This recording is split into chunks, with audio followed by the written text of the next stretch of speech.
Ladies and gentlemen, good afternoon if you are watching from Europe, from America, and good evening if you are watching from Africa.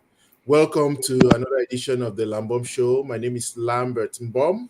I am your host today, and I'm having a very exciting conversation this evening about the Golden Jubilee of my alma mater and the alma mater of the brothers with whom I'm going to be. Yeah, we're expecting you online. Are you there? Again, we are celebrating From the network. Jubilee of the St. Thomas Aquinas Major Seminary in Bambui. This is a regional major seminary that was opened in 1973 for the then dioceses of Boya and Bamenda. And these two dioceses have now been extended to include the diocese of Kumbu, the diocese of Mamfe, the diocese of Kumba. And it's a regional major seminary, provincial seminary that is meant to train priests for the local church of the Bamenda Ecclesiastical Province. This seminary is now in its 50th year. The celebrations kicked off last December, and the peak anniversary celebration will be in next Friday, December 1st. This weekend was very special because this weekend, yesterday, Friday, lay alumni, and I know many people are kind of weary about this kind of appellation. Those of us who made it to the seminary and did not become priests, many people forget that the seminary is a place where people go to discern a vocation to the priesthood. We discerned, or some others discerned for us that were not right for the priesthood. This weekend was our weekend, and over 30 lay alumni or stamps gathered in the seminary, and we thought it fitting just to come back and share. And today I am very privileged.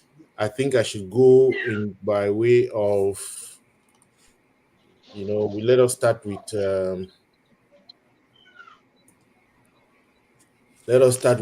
Dr. Moses Lavngwa. He happens to be my classmate. We used to be friends until we left the seminary, and then everybody went their separate ways.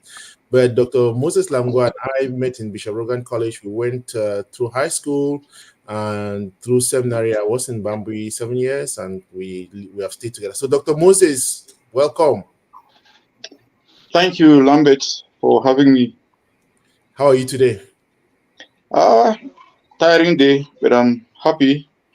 And after seeing the videos of Bambui, it built a certain nostalgia, which was like, if I had known, I would have been there today. But I will join them for the peak celebrations. Good. Well, I'm glad to have you. And Dr. Moses is currently working in the University of Boya with the one man that is, if you have ever watched the movie called The Sound of Music, and they're talking about a certain Maria, they say, how do you catch a cloud and pin it down? That is a man, James Nkuo, a very busy man, a man who does not want to, he never wants to be seen in public. But I'm glad to have James. James Nkuo, how are you today? I'm feeling very great. It's a good day out here, and I'm happy to be here with you. Thank you very much. And James Nkuo is in Maryland, USA. He actually, is one of those who is very passionate as an ex-seminarian of Bambui. He's very, very passionate about the seminary. He tells you that the only friends he has are ex-seminarians. And of course, last but not the least, is the current president of the lay alumni of St. Thomas Aquinas Seminary. That is the organization called LASTA. This organization is a couple of years old, and the current president is Dr. Valentine Ngalim. Hey, Doc, how are you? Yeah, I'm doing fine, and happy to be invited to talk with you today. And just coming back from Bambui, I think everything is okay. So let's start then with you to give us a rundown of how the celebrations went yesterday and today. What was the atmosphere in the seminary? How were you guys received, and what is it you are coming back from Bambui with? Oh, Thank you. Just from our planning and departure, it looked very timid, but then people really had good intentions.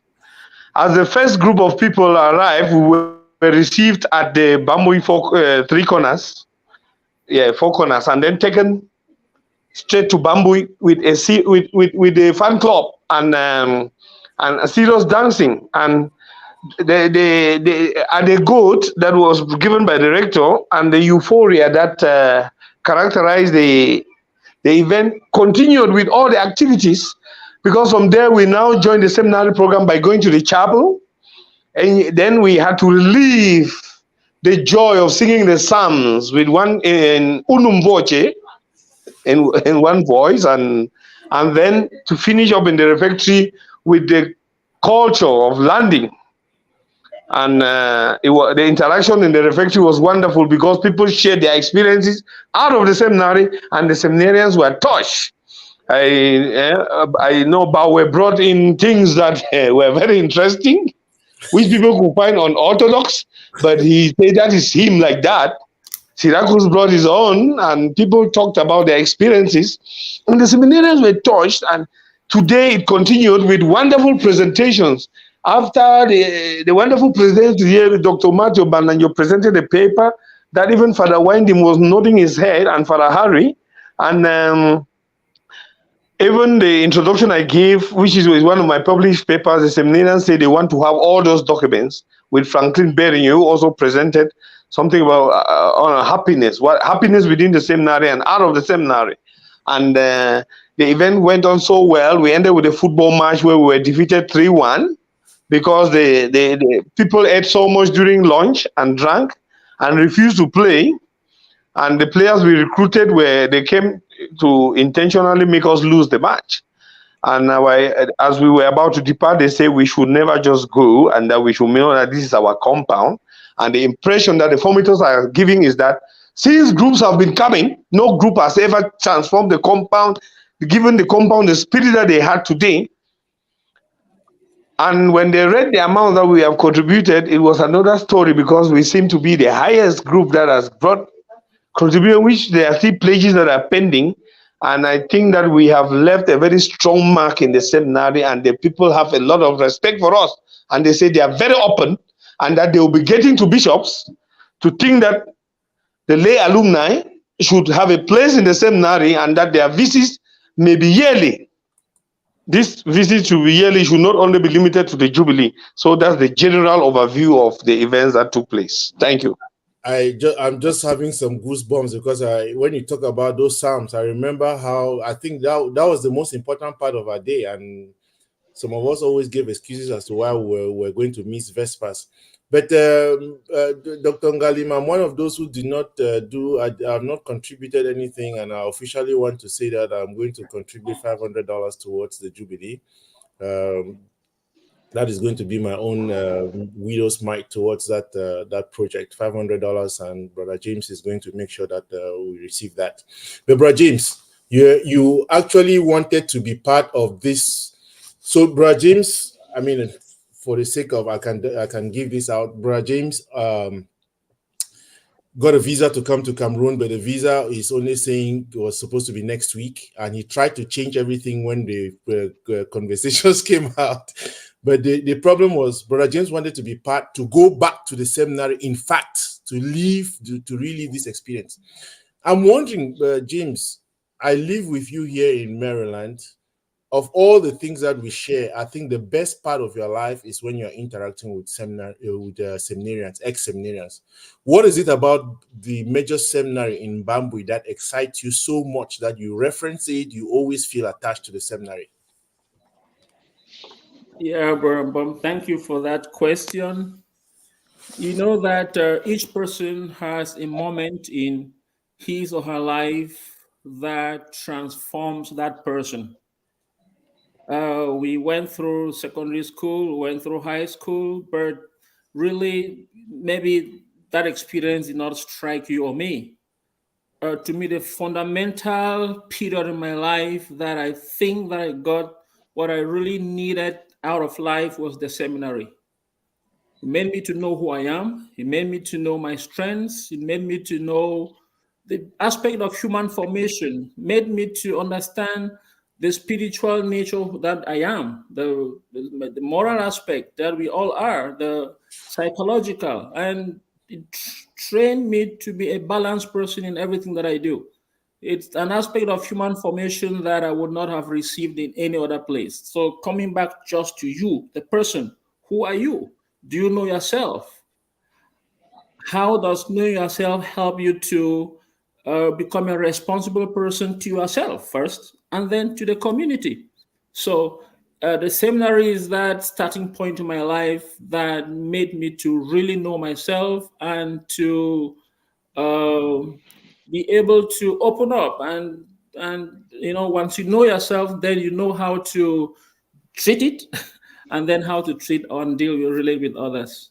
So that's, to me, one of the things that actually makes me to always reference the seminary.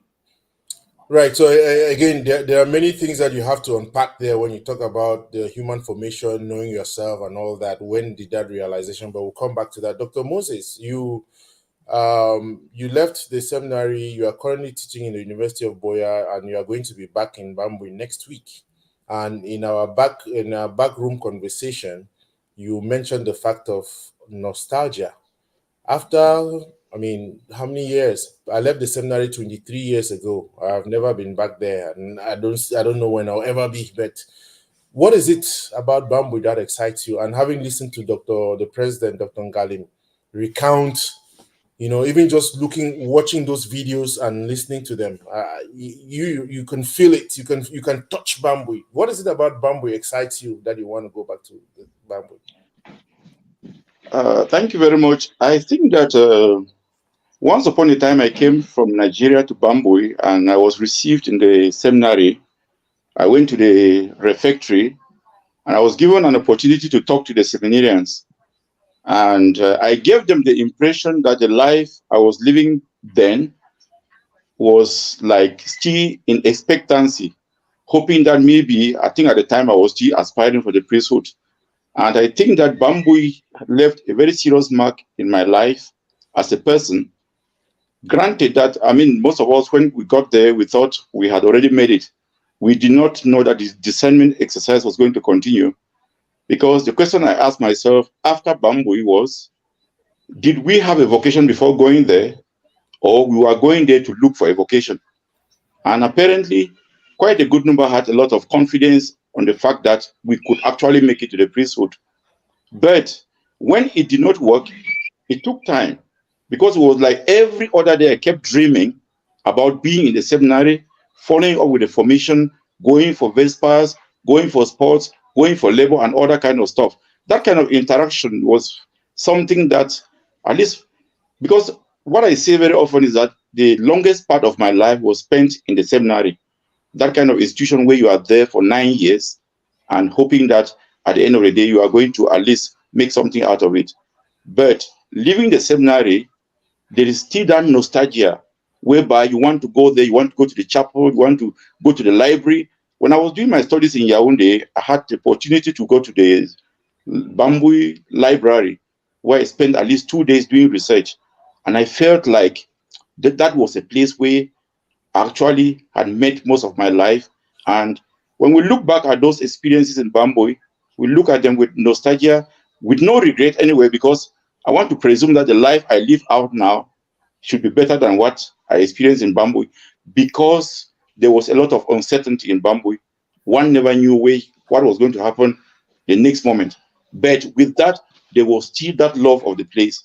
When you went for holidays and you finished apostolic work, you were longing to come back, because experiences that you are going to share with friends from Manfe, from Boya Diocese, Francophones who are there with us and all that, there is still that love for the institution. And I think that one of the problems that we are facing is because some people think that being an ex-seminarian is a vocation. I think it is not. The vocation that you pick up after the seminary is what we look up to. And very often when people feel that they address them as ex-seminarians, which gives the impression that those who could not make it, some people feel bad about it and other kind of stuff. But I think that It is what unites us. The fact that we passed through the corridors of Bambui, the fact that we shared our lives together for a certain period, sometimes even longer than all other institutions that we went to. So I think I look forward to going back there, even if the same formation team is no longer there, but at least those who are even in the formation team now are people from who are contemporaries to us. So I look forward to see them. Thank you very much.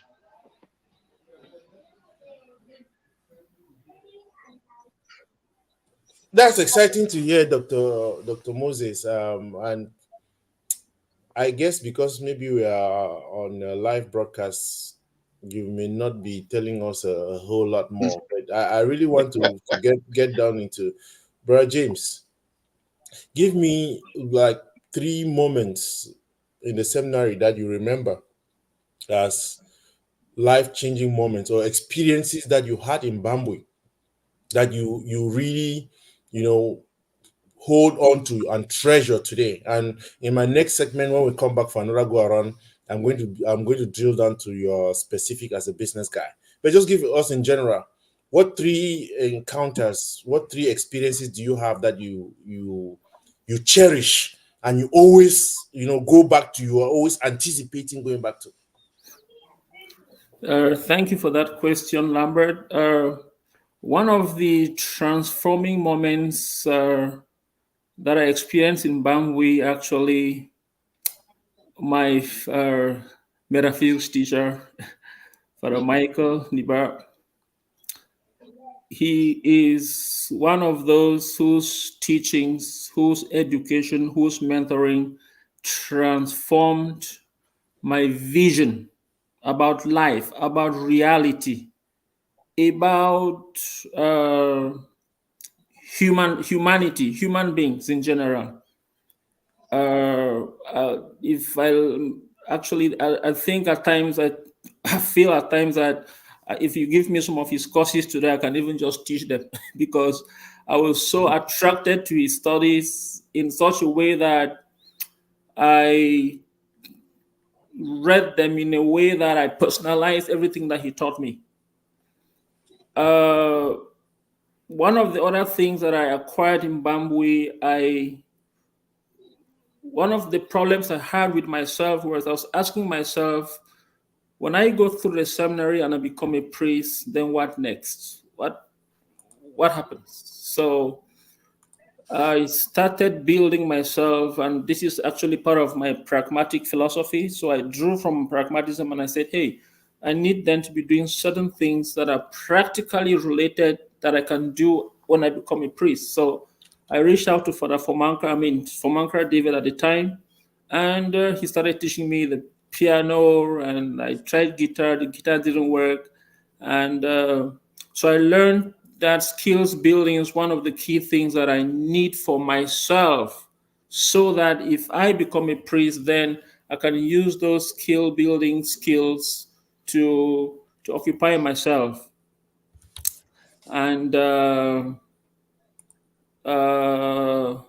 what else? I think I've named them 2, right? Yeah, I am. You preempted one of my questions because, as you know, on our lay alumni forum, one of the things you do when you're a new member is you introduce yourself and they ask you who your best professor was. And I think you have often,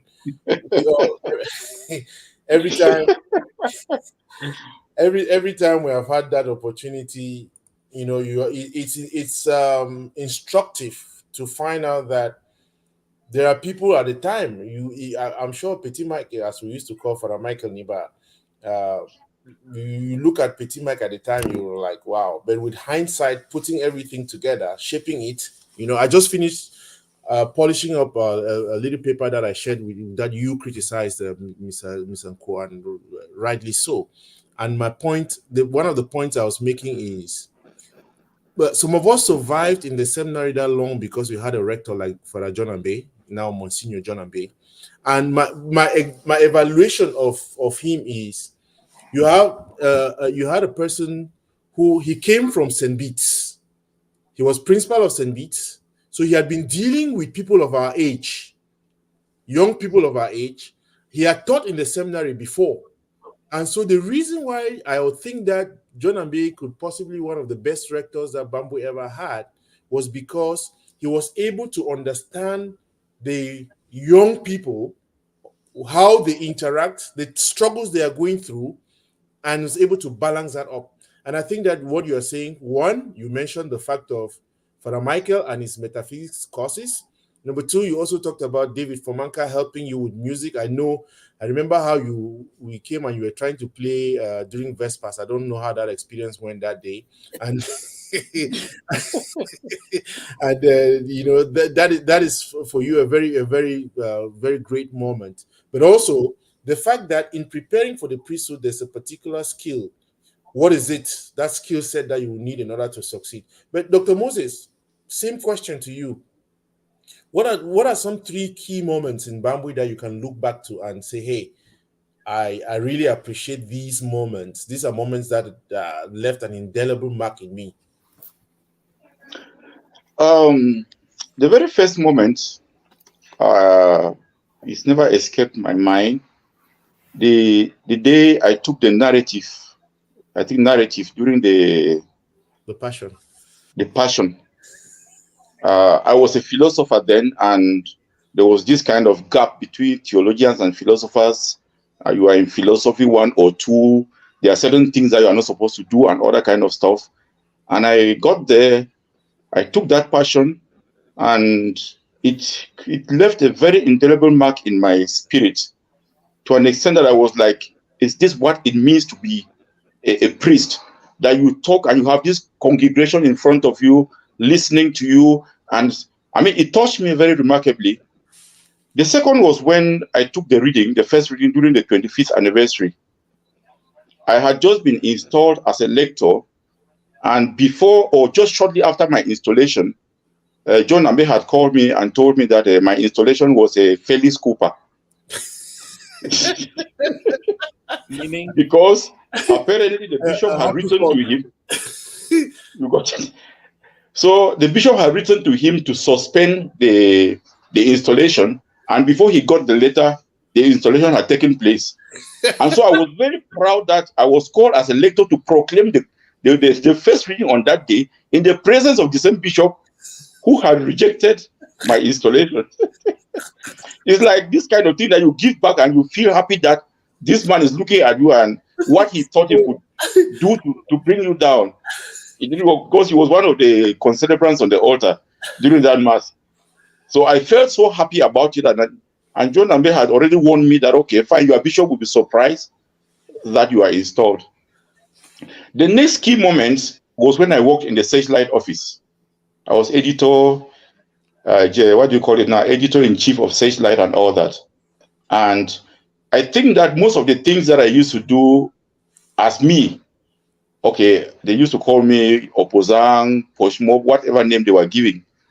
I tried to put those in paper. And I think on 2 occasions, Father Ambe called me and told me, please be careful not to hurt people's feelings. Because I analyzed the things the way I saw them. I remember one of the editions that I published on what we call the AOB. What was that again? No, Aquinas ACB. Was about the Peter mood. Yes, I published something about the Peter mood and the John mood. And I was trying to look at these 2 characters in the Bible. One of them was very, very loyal to the master, John. And then Peter himself was always like questioning the activities of Jesus and all that. And at the conclusion, I asked, in the seminary, these 2 characters exist. Where do you belong? There are people who lived up to authority and they try to please the authority at every moment. And I think one of the reasons I faced a lot of difficulties was because I said the things that I saw, analyzed what I could see. And during many editorial meetings, I remember one, Franklin Fomokong was an assistant editor. I did the editorial and was rejected. He said, if you don't value your own vocation, we value our own vocation. I enjoyed doing those things, and I don't know how I stayed in that place till when I left, because every other day was like, I was very daring. Another experience which I had, which Bishop Eswa reminded me 1 year after, was when he came to the seminary. He went to the chapel, and then after mass, people lined up, okay, seminarians from Kombo, who were good seminarians. They lined up to shake hands with him and kiss his ring and all that. And I walked to the refectory. 6 months after, when we went for Bishop's meeting, he reminded me that when he came to the seminary, I did not come to greet him. And I was like, normally when visitors come to the seminary, the rector is supposed to inform us to come and greet. And he got so angry, told me, I am not a visitor, I'm the proprietor of the seminary. I enjoy those things. I don't know. When I was hoping that I could become a priest and still be like that, I think they didn't like that part of me. But when I look back at those things, I see how some of the editions of what I wrote and the rest, I enjoy those things because it gave me some kind of fulfillment. Father Eugene Kadado said something once, I think he was preaching. He talked about lying law, and he was of the opinion that lying law is an art. If it is not in your nature, you are going to forget and wake up, and then they will see the real person that you are. I think a good number of us who were there enjoyed being ourselves, and it was very fulfilling. And I look back and I have no regrets at all because it gave me some kind of satisfaction. That is, I mean, you are forgetting the most important piece, that the only reason why you could do those things because I had left. You know, I used to be the one. Wait, what we say? Such like business. Yes. So, Dr. Ngalim, I know your line is going on and off, but I really wanted to hone into something that it seems as if there are a series of papers that were given this weekend by ex-seminarians. I don't know whether you want to take the time to give us a gist, like a summary of the papers. If you don't, then you can just tell us what are your own 3 best moments you enjoyed in Bambui, because one of the things I've enjoyed about you on our ex-seminarians forum, our lay ex-seminarians forum, is the fact that you are very unapologetic about your commitment as an ex-student of Bambui. It doesn't matter what experience, you really want to be a part and make sure that lay alumni are a foundational part of the seminar. And I'm wondering, what is it about Bambui keeps you that interested in continuing that relationship? Yes. Yeah, thank you. In fact, that is the point. When I look at my life now, I see Bambui. It doesn't take long when I start teaching a group of students, because in the university I teach mostly crowds. It doesn't take long when I start teaching. The first question students used to say is, students call me His Eminence, and I enjoy it. I enjoy it. And because there are certain things I insist on, and most often my expressions are punctuated by phrases gotten from ordination rites and things that I learned. Like I teach ethics and deontology. When I want to talk about teachers, I tell them, teach what you believe and practice what you teach. Those are things that I picked up from ordination rites. And it even helps me to communicate some ideas. I also talk about pedagogical chastity. Pedagogical chastity, which I draw from the Evangelical Council. I bring it now into the teaching vocation, and most of those things. But then, Bambui made a telling influence on my life. One, like today in the chapel, people were surprised I had to join the seminarians to sing the Te Deum. That's one of the songs that I took from Bambui, taught by Father Ndonwi, and I think that song has taken me very far. It is way I used to express myself to thank God, and I think that the more I pray that song, I pray that prayer, the more God, and I can only give praise to Bambui. Then intellectual formation. I was talking about the social and emotional learning skills. I quoted Father Winding, who used to give us 34 questions in Latin to translate into English, and we have just an evening to do it. And that very evening, we have activities to do with assignments. Father Movo will give us a Summa Theologiae in Latin to translate into English and more methodology, a book, and gives us 1 week. With that pressure, you are able to produce within deadlines. I am the only lecturer in the university who has been able to run 2 departments for 6 years. I don't know the intention of those who gave me such an appointment, but others will have died because I see heads of department crashing when they have only 1 department. I was able to run this for 6 years and deliver within deadlines and under pressure. It's thanks to Bambui. It's thanks to Bambui. Even when I look at my writing styles, I see Bambui influence. I look at the things I try to do, I see a lot of influence in Bambui. So I think there are lots and lots of values that I picked from that institution. And I think that if I didn't go to Bambui, I don't think I should have been the same person I am today. So I have every reason to thank God for that. The most important piece that I like is that pedagogical chastity. We can drill down into that later on. But James, let me come. James, you are again. I did not want us to get into the weeds with where people currently are in terms of their professional experience, but it's important for people to be able to say that. Okay, it's for all of us, and I'm going to come back to that. Sorry, I wanted to. Can I go on? Yes, please. Okay, I forgot to mention the formators that were very instrumental in my life. There is the Father Adeso Patrick. Adeso Patrick is of blessed memory. You remember very well. He was our scripture. I think our Greek teacher and scripture teacher and all that. That is somebody that throughout my life in Bambui I looked up to. He was scattered, very intelligent guy, very disorganized, but that guy had a human heart. And I look forward to becoming a priest like him, not in ways of trying to match his intelligence because he was too intelligent, but just the fact that this guy could stoop to our levels. Sometimes you could see him come to the hostels and other kind of stuff. He mingled with almost every seminarian. And if you went to his house, he abandoned whatever thing he was doing and attended to you like a real father would. He touched my life while I was in Bambui. He didn't stay long there because after a short time, I think he was sent to the Catholic University in Yaoundé to continue teaching there, where he actually met his death. But that priest was an exemplary priest that I looked up to. He didn't stay long to continue to influence our lives. And you mentioned Father John Ambe. I remember he is one of those who used to scold us in the rectoral conference, and you are like, maybe your own formation is ended on that day. But the day you met him in the basilica, or the moment you met him in the basilica, he was a different priest. He was fatherly. The rector's house. The rector's house, exactly. The rector's house was a different person.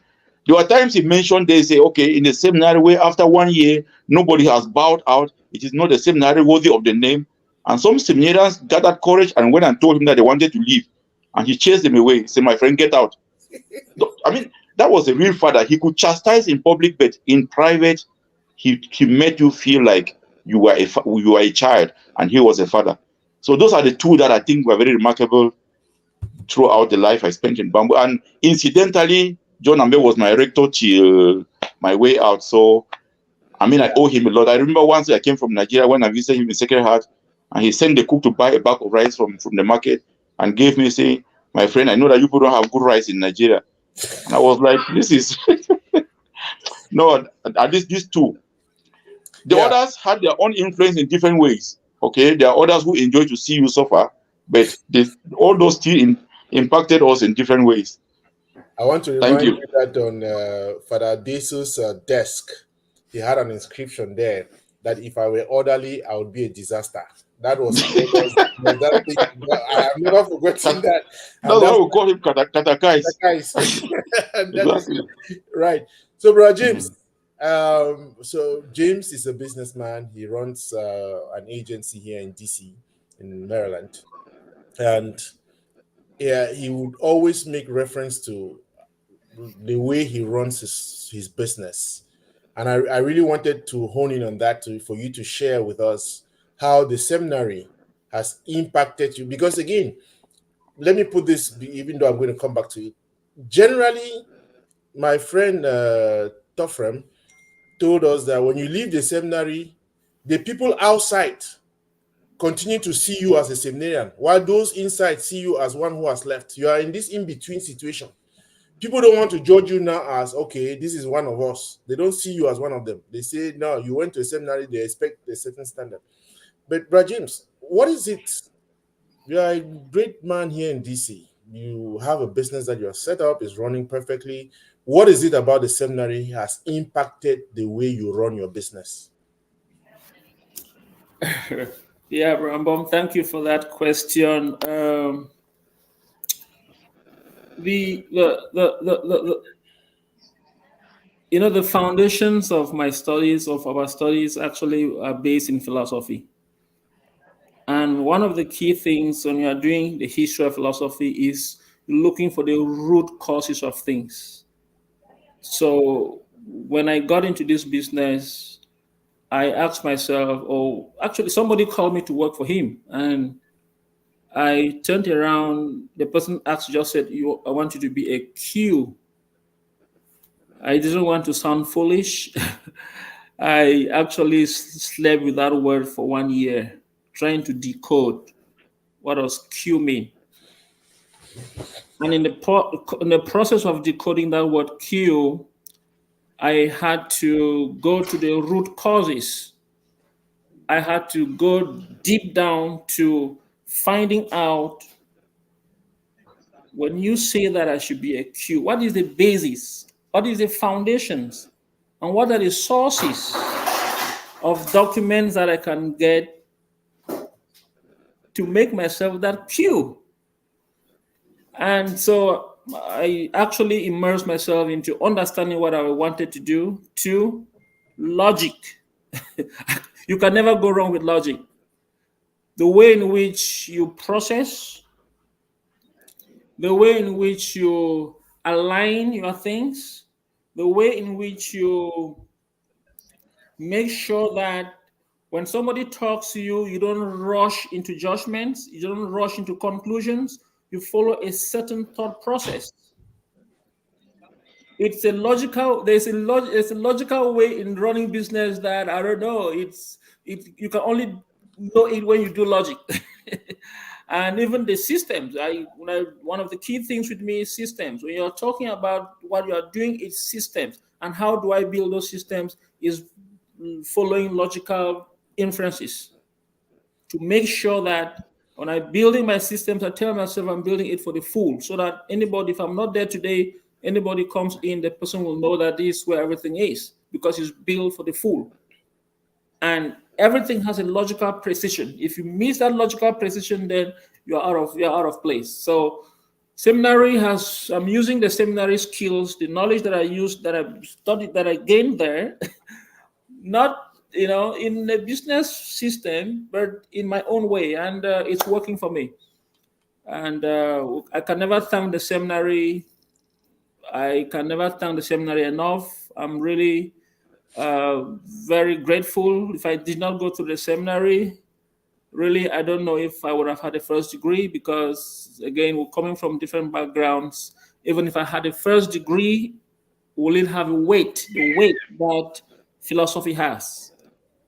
So I'm building on that. It's so the philosophy, even though I'm using it in a different way, and it's working for me. So I'm applying it. I'm using it. You may call it pragmatic philosophy, but I am applying some of the principles of philosophy in what I do as a businessman. That is quite impactful and very exciting, because very often we look at philosophy as being a kind of a theoretical and speculative kind of science, and I am glad that you are able to articulate the fact that you can take that, isn't it? Even in running the course of running this business, there's even business ethics. One of our key foundations is in ethics. For me, right. I don't like people who lie. I don't know how to lie, and I hate people who lie. That's why I always tell you, Lambert, I like to hang around seminarians, because I know that if they're telling a lie, it's a conscious lie. There is not a lie that's going to kill me. But yeah, so the key business ethics. How do I use it? How do I relate with it? And do I have ethical principles? You know, when you come into me, one of the first things that you have to go through is an ethical code of ethics. This is the expectation that we want from each person, anybody that works with us. And it goes through other aspects of the business. And reference goes back to the seminary. So I'm using my ethics, I'm using my logic, I'm using my foundations in the history of philosophy in my own way, and it's working so far. I can tell you that it's working, and that's why I just sip to the Golden Jubilee. But let me come back to you, Dr. Moses. And I'm wondering, I don't know how long it's been since you left the seminary. I can hazard a guess that maybe 20, 18 years. Do you have any regrets? Do you look back at Bambui and have any regrets? Thank you very much. I think that immediately one leaves the seminary, the normal human reaction is to regret, to look back, and you have a feeling that maybe your time has been wasted.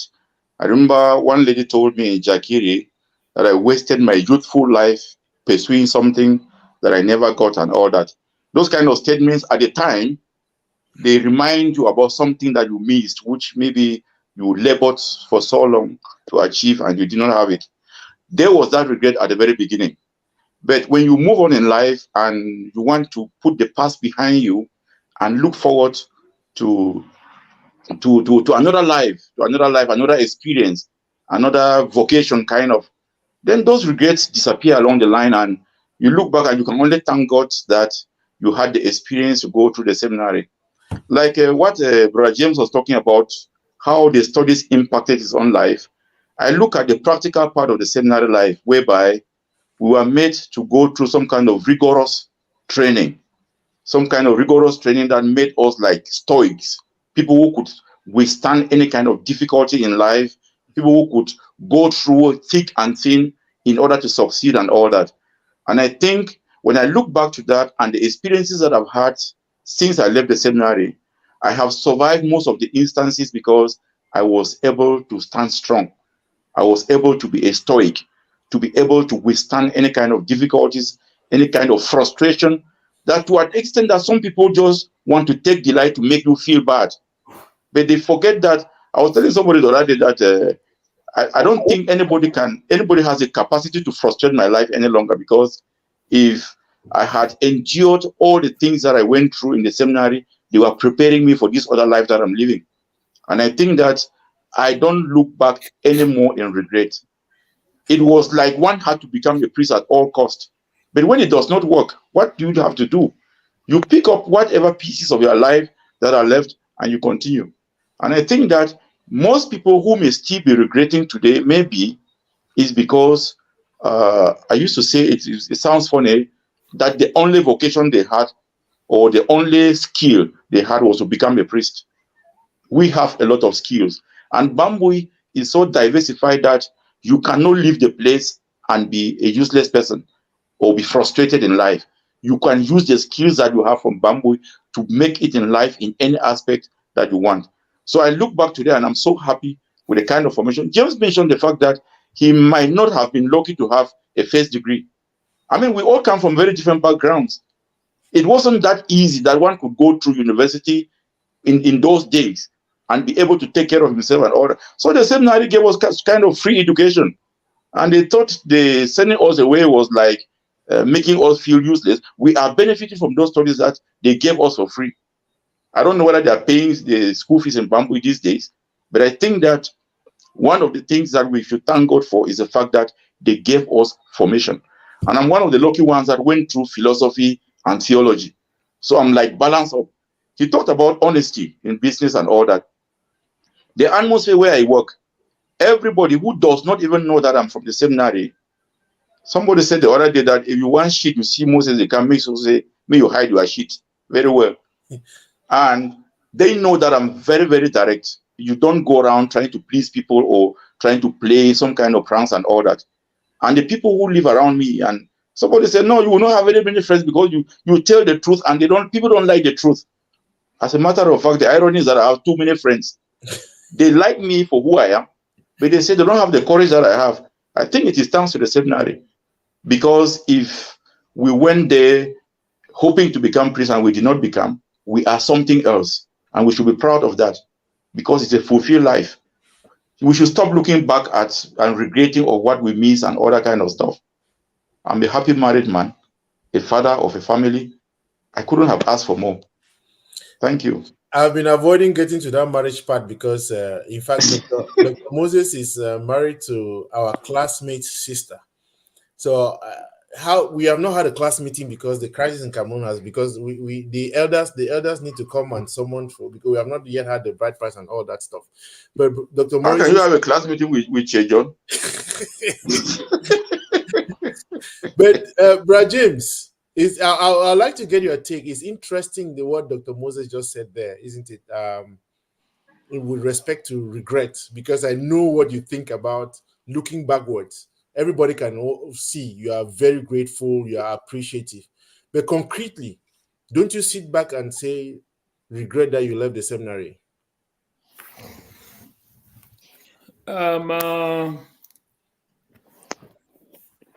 You know, the way I was ousted from the seminary, and I want you to be honest. The way I was ousted was not humane. It was not very humane to me. And it was unexpected. By the way, James, you care sharing that story? Oh yeah, that's what I'm going to talk about, because it's based on that I'm going to say if I regret or not. Yeah. So I'm out on pastoral year. I come back. All my other friends are elsewhere. We come back and we sit somewhere at my 3 Green Hill. We have a good time at Green Hill. And then that same night or the next day, that was August 24th, 1998. The next day, I'm called August 25th to go and see my bishop. In the course of going there, they say, "Oh no, he cannot be there because there was a Reverend Sisters was doing a final profession in Ginicom." So we're asked to come on Monday. On Monday, I go there on bad roads, and I'm told that I should reorientate myself. And I asked myself, "But what did I do?" You asked me to reorientate what? What did I do? I don't even know what happened. Actually, I don't even know what happened because I went and sat somewhere and had a drink. So the moment I left that place that day, I told my friends, and I don't want to be political, to say nice words. When I told my friends that I've gained back my freedom.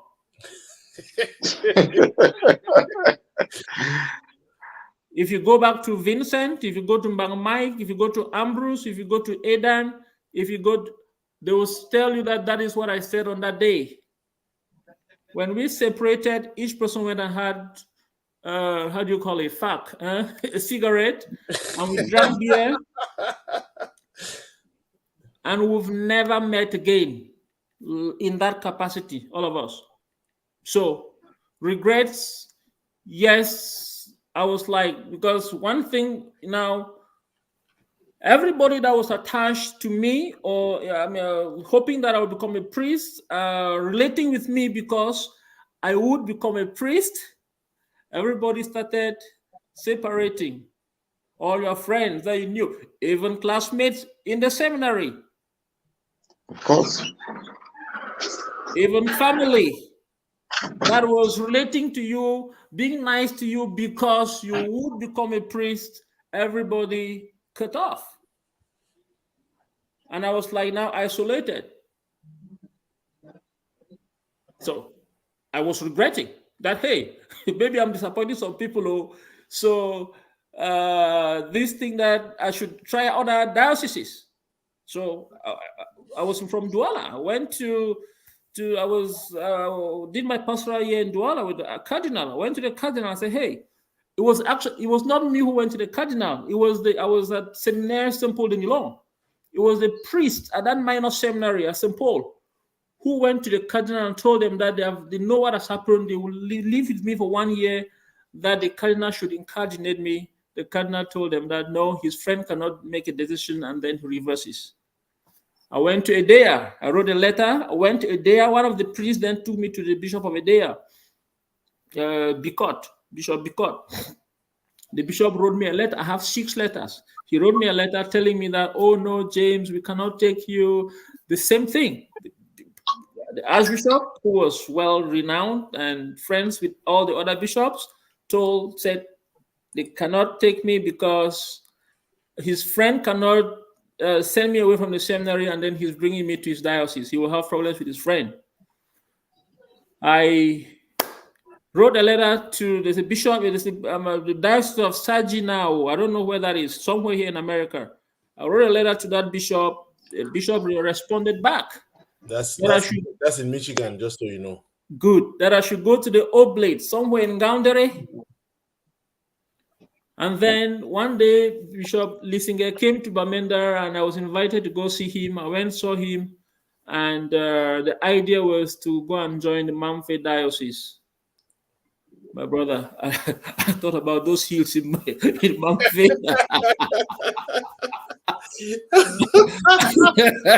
Oh!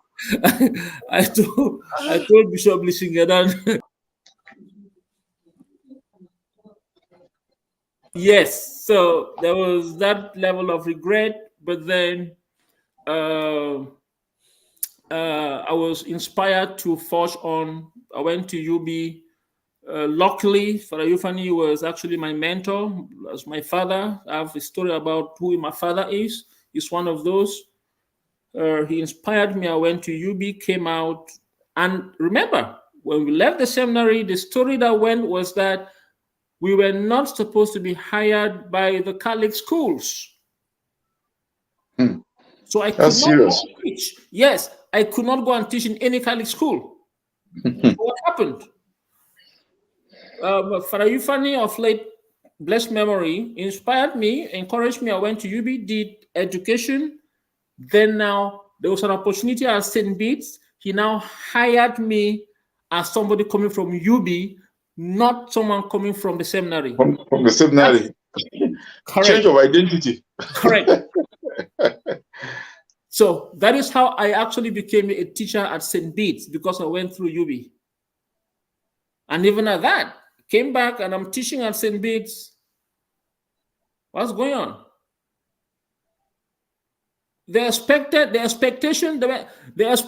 So they want to relate, they want you to behave as if you are a seminarian. Go to the chapel and say prayers. Correct. They want you to behave as a seminarian, but at the same time, they want to relate with you as distant as possible. And anyway, so yeah, regrets, yes, but based on our formation, where, as Dr. Moses said, we're based to be strong, to face life's challenges. There's nothing in life that you can that should be a shock to you again, right? You've seen it all, right? That's right. Personally, I tell my brother, I tell Dr. Conrad that, hey, stress. If I die, the day I die, please rule out one thing: stress, right? Because I've learned to cope with all those stressors, and some of them may come in different aspects, but those that I'm conscious about, I deal with them in my own way. And one way, is if you see my phone here, you will not see me on WhatsApp on this phone. No, because I don't want any stress, any text coming in that I don't need. I don't want it. Don't stress me up.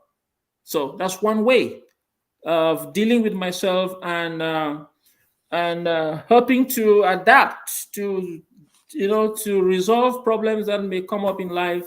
But everything is based back from the seminary. I'm ready to face any challenge based on that experience from the seminary.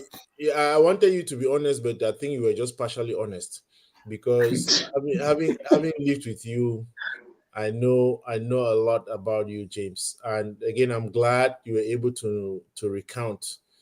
I would like to get to the story of how you got to the United States, because James, when he was a teacher in St. Beats, he became a photographer and was taking pictures of students and making money and saving that. But the thing, the why I said you were partially honest is because you and I often say that if we were priests today, we would have been in Teze. You know, that's why there's no regret, because we're in the United States. And you have a certain level of comfort, and you are saying that, Master, it might be doing our father now, might be doing some parish for David man this summer. That's all I was saying. But I think that it's important to recognize the fact, what the things that you put there. There's a lot to unpack there, and I think throughout this week during our conversations, because one of it is, there are two things: the people we went to school with. So when you left the seminary, your classmates who continued, how they looked at you. Not to talk about those who became priests, how they have been treating, but also those who were calling you brother. What happened with that relationship and how that has transformed, and people say, oh, Master, you're just a failure. Dr. Moses. Yes, sir. Tell us about your journey. I want to, because you have a unique story. You were a seminarian for the Diocese of Kumbo. When the Bishop of Kumbo told you that he could not ordain you, you left and you tried to go to Nigeria and all that, and ended up in Boya, and that still didn't work. But tell us about your journey. Tell us what year you left the seminary, how you found yourself being stationed in Boya. And I forgot to also say that Dr. Moses was originally a Muslim. Okay, so it's important to note that. He came to Bishop Rogan College and we became very, very close, very close. I think if there's one person who knew me very well in the seminary for all the time that I was in the seminary, is Dr. Moses. Very frank. Dr. Moses, your journey post-seminary. Thank you very much. Okay, I left the seminary in 2002. That's after about 9 years of formation. As I told you earlier, my story, as you said, is very unique because I'm one of the very few who went through philosophy and theology, which incidentally means I received all the formation that every other priest has received except ordination. If at all, ordination is formation anyway. Ordination is like a report card of formation, exactly. I did that. I went through all that, and one of the things that actually struck me is the fact that at some point, people kept telling me, don't you see the handwriting on the wall? Can you not dismiss yourself before the bishop ever dismisses you? And I always pride myself to say that I'm one of those who were not dismissed from the seminary because I went through the seminary and finished. So technically, you could say that I was dismissed from a diocese because I finished all my formation in the seminary, and the bishop, I think, didn't know what to do with me after formation. But I left in 2002, and I was very deeply convinced that somebody made a mistake. I think I was convinced that the seminary claimed they didn't know why the bishop couldn't ordain me, and I went to see the bishop, and he did not know why he did not ordain me. He said, "Look, give it some time. I will get back to you," and all that. So the very strange thing is the fact that the day the bishop told me you will not be ordained, he asked me to go back to the seminary and continue studies. The famous ride, the bishop came to the seminary and took me in his car, drove to Ashing. We had good lunch. He asked us to eat very well and drink wine. And then after that, he told me, you will not be ordained with your classmates. Now, I didn't understand what that meant because ordinations were supposed to be coming sometime in June. And we were talking around late March and April. So he said I should go back and continue my study. I had finished my thesis in theology, and defenses were supposed to come up sometime later. So I was like, but I don't understand this. I am not going to be ordained. What am I going back to do in the seminary? He said, go back and continue with your studies. And when you finish, come and see me. And I'm like, when I go back to the seminary, I'm going to continue studies as what? And he said, no, follow the activities of the seminary, the way they operate and all that. So I said, I'm going to get up at 5 o'clock every day and go to the chapel, say prayer. I'm going to see these people preparing for ordinations, and I'm going to be there. He said, you are not supposed to leave the seminary until the 30th of June. 30th of June is after diaconate ordination on the 29th, which incidentally I was supposed to be part. So living in the seminary in the next 3 months or so was a very terrible experience for me. But I went on. I did my duties. I was still in the Searchlight office.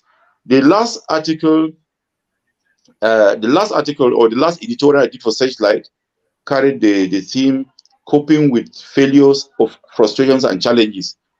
And people kept asking me after, did you know that you were not going to be ordained before you wrote that piece and all that? I had known that, but many people did not know. So I was there. And then my sister leaves from Nigeria and comes to my ordination because she thought ordinations were going to be in June. She comes to the seminary and John Ambe refuses that she would not see me because it was not visiting day. And she had to go back without talking with me. So luckily, there was this guy called Vital who had a telephone in the seminary at the time, which was banned. But I think he went through. He's a priest today. I think he's a classmate of Brother James also. Vital Kenlefak, yes, he had a telephone. One of the strangest things, because at that time nobody had a phone anywhere around. So I had to go to his room and call my sister in town, talk with her, and she was like, okay, fine. If you are not going to continue in the priesthood, can you come to Nigeria with me and all that kind of stuff? Anyway, that's how I found myself in Nigeria. Because when I finished, I went to the bishop. The bishop said, okay, look for any school and be teaching around, but keep in touch with me. And I'm like, where am I going to teach? If you wanted me to go to a school, send me to a school. Yeah. So the bishop told me that I should choose which school I want to go and teach. I said, no, this does not sound like the way seminarians are posted to schools. So I told the bishop, okay, fine. I'll be going to Nigeria, but I'll keep in touch with you. So I was in Nigeria for, I think, 7 or 6 years, thereabout. But I'll keep in touch with you. Yeah. So I was there. I got Nigeria. I met a priest there who was very helpful to me, Father Paul. He's the one who actually celebrated my wedding. So Father Paul now helped me to get a job in the minor seminary where I was forming other young people to become priests, something that I could not become. So, you know, this kind of thing of demo that could not have it. I'm giving them what I couldn't achieve. So I was there training them. There were those seminarians who are prospective seminarians who went to the seminary preparing to go to the major seminary. So I was there with them, evaluating them and telling those who had vocation and those who did not have vocations. That sounds very ironical, isn't it?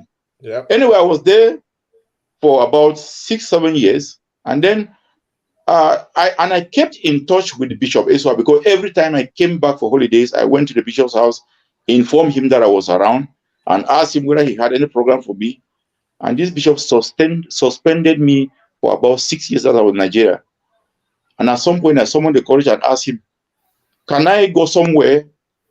And he was, no, feel free. If you want to go anywhere, come, I will give you a recommendation. That's something that he has never done till today. I am not regretting because I am happy where I am now. But to tell you that I left the seminary in 2002 and got married in 2012. So you could say that for the next 10 years after I left the seminary, you could conclude that I was still aspiring. Because when I left Nigeria, I went to Ngaundere, the bishop there was following up the case. And when Eswa refused to write the recommendation, the bishop of Ngaundere told me, okay, you can now come back from Nigeria. The bishop of Kombo has been changed. It is now Bishop George. So come and let us talk. We meet in Kombo during the ordination of Bishop George. So I came, met him there, we discussed, and he told me, okay, whatever you are doing in Nigeria, go and prepare and come back. I don't need any recommendation again because the bishop who blocked you is no longer a bishop of Kombo. Okay. Are you following? Of course, we are listening. Come on. Okay. It looked like it's his pause. No. So I came back, went to Ngaundere, and I was sent to Ngaunda. I was there for 1 year. I was supposed to be expecting ordinations at the end of the year. Since I didn't need to go to any seminary again, I had finished all the formation. So end of the year, then this bishop comes up with a story and tells me, I met your former bishop, and I was still asking him for a recommendation, and he said he was not going to write. So I don't know whether I can go on with you without the recommendation. I said, but you told me that the bishop of Kombo is no longer Bishop Eswa. So what is it? What business do you have with Bishop Eswa again after he's no longer in Congo? He said, no, you know that as a bishop, I don't want to go for Episcopal conference and this bishop will be saying that he sent out the seminarian and he took him. I said, wait, did you have to keep me for 1 year before this kind of a story? He said, no, the thing is that it is very difficult for him to go ahead and all that. So I left Ngaunda. I left Ngaunderi. So I went back to the man and told the man, give me transport. The man said, transport to where? I said, wait, I need transport to go home. And the man was turning in and out. I said, no, I'm not leaving here until you give me transport. Give me 50,000 francs. Wood was supposed to take a train from Ngaunderi to Yaoundé and then come to Bamenda with all my luggage. You know, I had come from Nigeria straight to Ngaunderi. So I had all my luggage with me. I had to travel by train to Yaoundé, and then from Yaoundé, I came to Bamenda. And then that's how I got in touch with Bishop Bushu. I talked with him. I'm one of those who never gave up because I still thought that maybe I had a vocation. So I came and met Bishop Bushu. Bishop Bushu said, no, don't worry. You go by the 31st of July. I expect you to be here. I think Francis Cham was a whether econom at the time.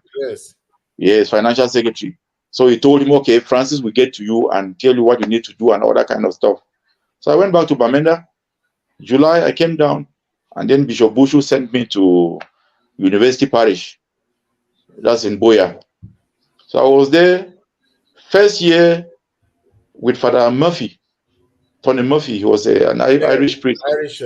Mihil missionary. Mihil missionary. So I was there with him, and Father Murphy looked at me and said, no, you are too mature for this thing. He even gave me a car, and I was driving around the place, and all the priests got jealous and angry that I was driving a car. That's also the beginning of my problems anyway, because wherever we had a meeting with the bishop and whatever, I drove Father Murphy, that was his driver. And he gave me the accounts of the parish I was running that and all that kind of stuff. So he gave me a lot of responsibility. He told me, you are already a priest. So at the end of the year, Father Murphy gave his report, went to the bishop and told the bishop that everything about me was positive, apart from the fact that I was too strict with accounts. So the bishop said, no, that's even a positive point. We like people who are strict with accounts. So he was like, okay, what next? And the bishop said, no, he was still going to call Bishop Eswa. And Murphy was, did you not tell me that the ordination of this guy depends on the report that I'm going to give you? He said, no, the thing is that they went for a meeting in Yaoundé and he was talking with Bishop Eswa, and Eswa was trying to chastise him that he hears that Moses is in Boya. So I'm like, wait, is this what is? So I told Father, okay, don't worry, I'm going to see the bishop. So I went and booked audience with Bishop Bushu. He was very easily accessible. No, he received almost everybody. So I just called and he said, okay, come. I went and told him. I said, wait, I'm surprised. Father Murphy is telling me that you say you are waiting for a report.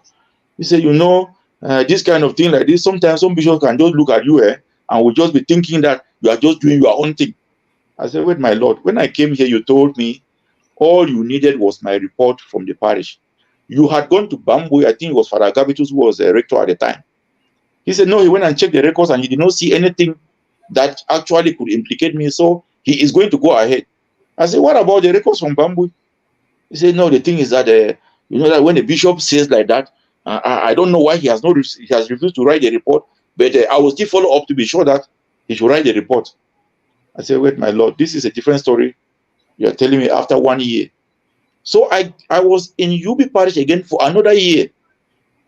That's 2 years in Boya. I don't know.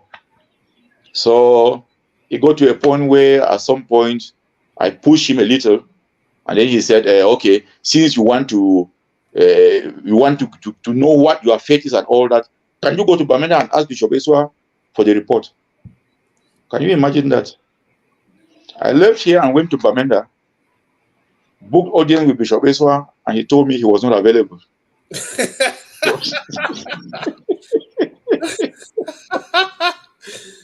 So I went and met Father Koffon. Father Koffon was a vicar general. So Koffon recognized me. He said, hi, hey you. Hi, where have you been? So I told him my story, and Koffon said, no, what do they need? I said, no, all they need is that the bishop should say that they should go ahead with the ordination. And Koffon said, okay, since the bishop says that he's not available, let him write as a vicar general. I said, thank you very much, Father. So incidentally, Farakofo now goes into the bishop's study to get a letterhead. And then Bishop asked him, what are you taking a letterhead for? He said, no, there is this young man out here, Moses, who came from Boya, and the bishop just wanted a report here to say that, okay, you are, that the diocese has said he could go ahead. Then Bishop Ezra said, no, don't worry, I'll go and see him myself.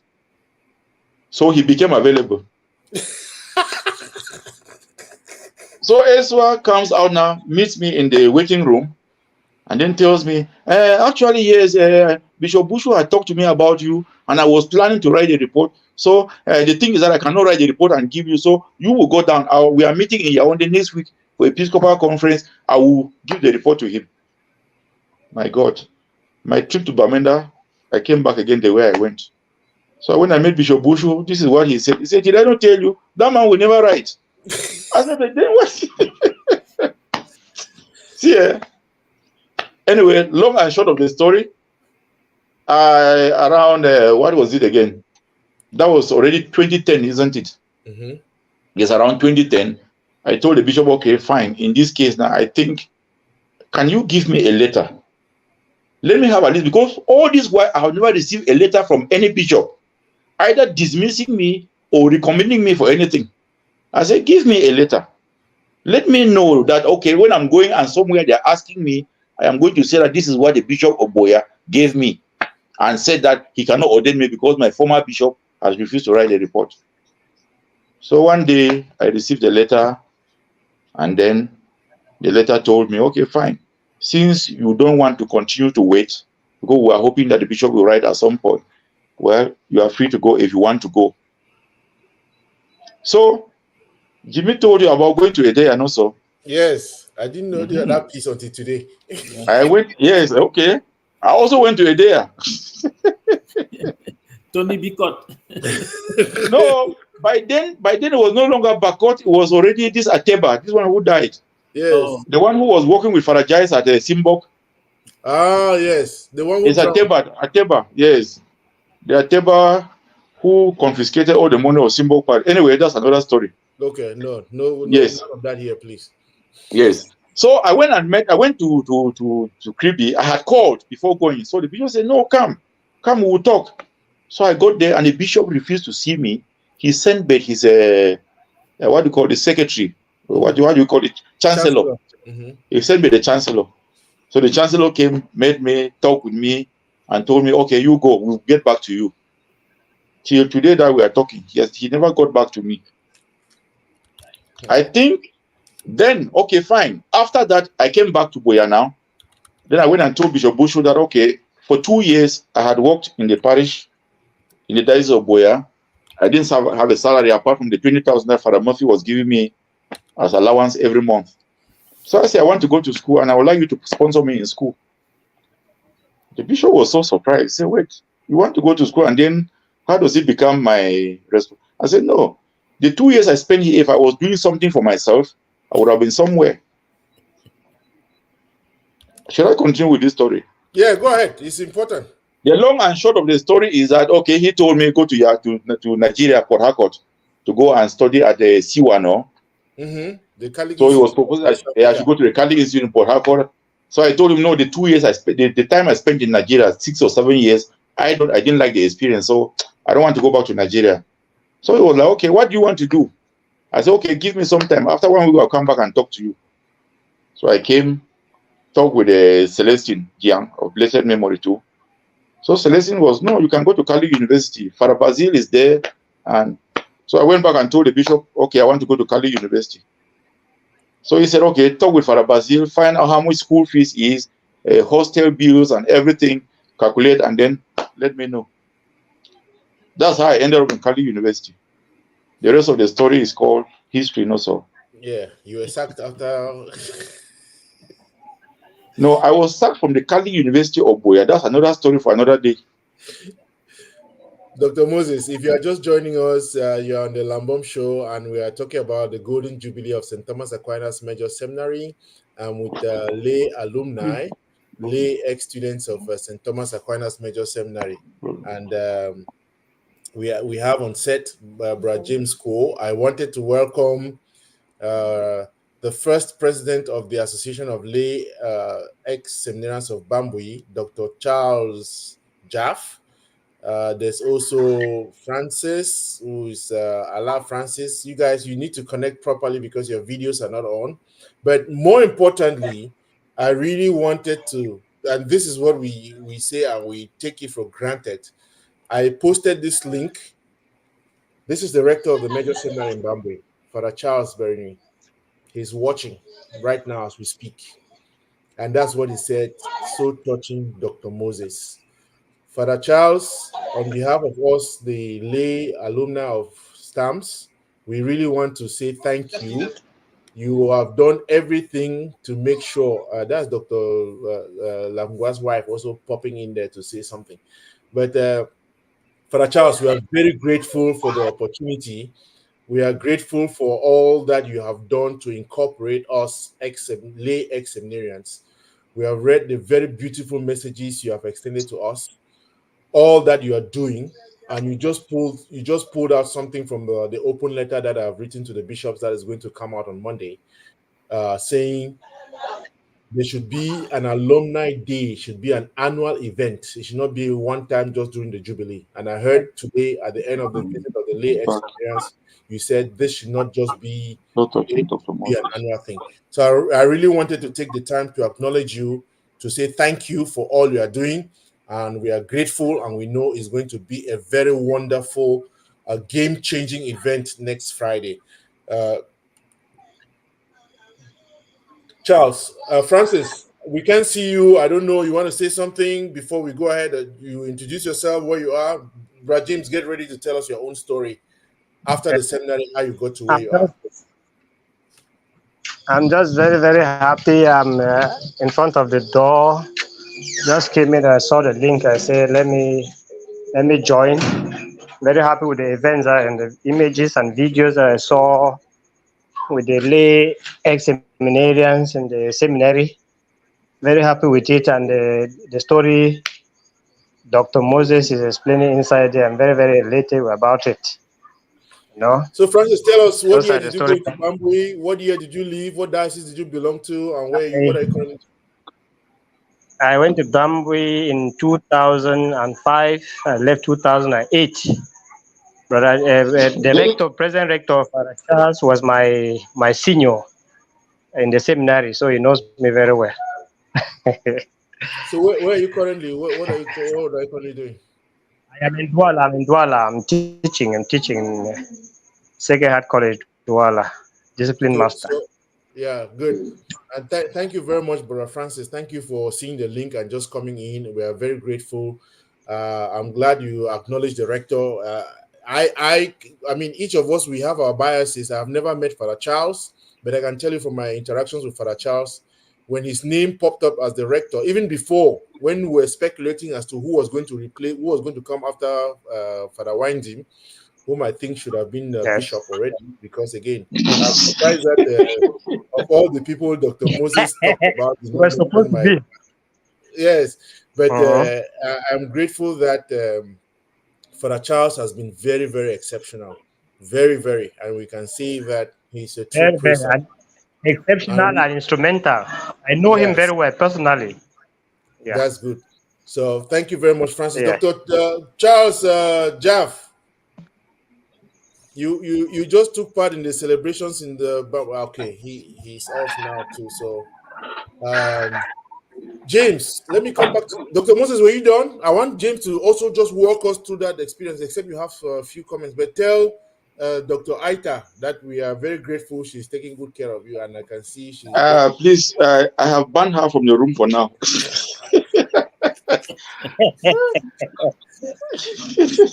Okay, I wanted to say that Father Charles, I'm very, very happy, Father Dr. Charles and the rest. When I was on pastoral year in Combo in the youth office, Father Charles and the rest were in the minor seminary in Kichium, and I was in charge of the youth. I was actually working with the youth in YCS, what they call young Christian students, and I had a series of meetings with them. I mean, almost all colleges of Combo Diocese, and the minor seminary was no exception. And I think one of the experiences which they loved was the fact that I organized a YCS meeting out of the seminary, and they had to come out to attend the meeting in Tobin. And I think, I don't know, I don't claim to be his mentor, but I think Father Charles and I have come a long way, because he hails from Jakiri, and I think he looked up to me. But I'm very happy that my frustrations or my experiences did not discourage him from pushing on. And it's somebody that I look up to now as, I think he is a square peg in a square hole in the major seminary.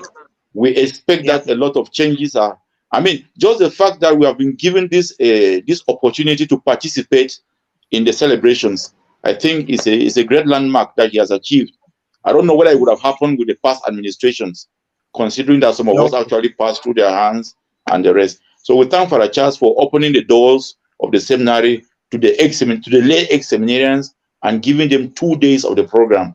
I mean, we couldn't make it, but I think the attendance that was overwhelming today is a sign that we also care about the seminary.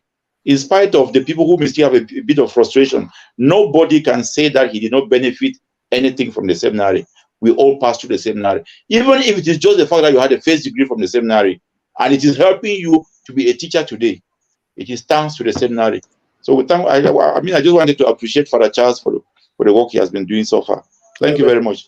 The problem I have with the statement you just made is also because Father Charles happens to be from Jakiri too, so it seems that's just by the way. That's just by the way.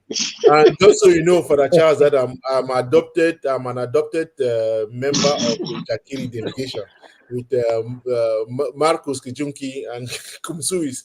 But Dr. Charles Jaff, before I come to you, I know you are always pressed on time. Charles Jaff, I really wanted to get you on because you took part in the celebrations this weekend. I see you're struggling.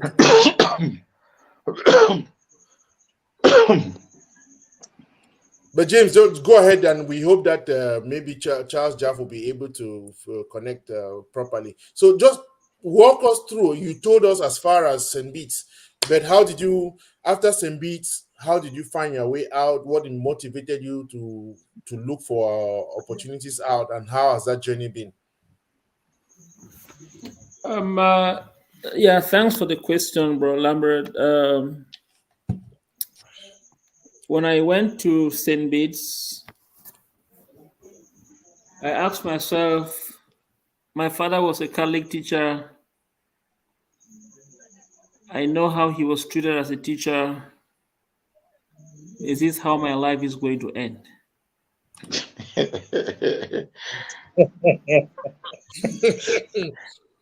And I told myself that I have to use the opportunity as a teacher as a transitional point. While at St. Beats, people were writing books, doing stuff. I wrote my Miss Bright. Lambert, I have a copy there, right? I have a copy, and I have a copy here with me.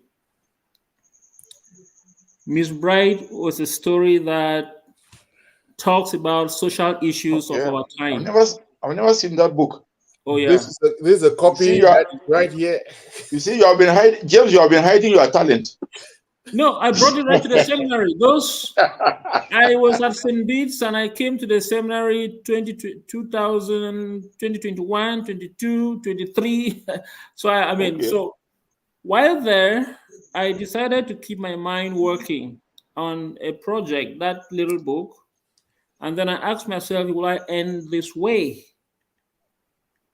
And I started aspiring. My sister had traveled to the US, Fabiola sent me actually Father John Nkuo wrote me a letter for me to use and come to the US. I went to the embassy and they told me that, bro, no, you can't go.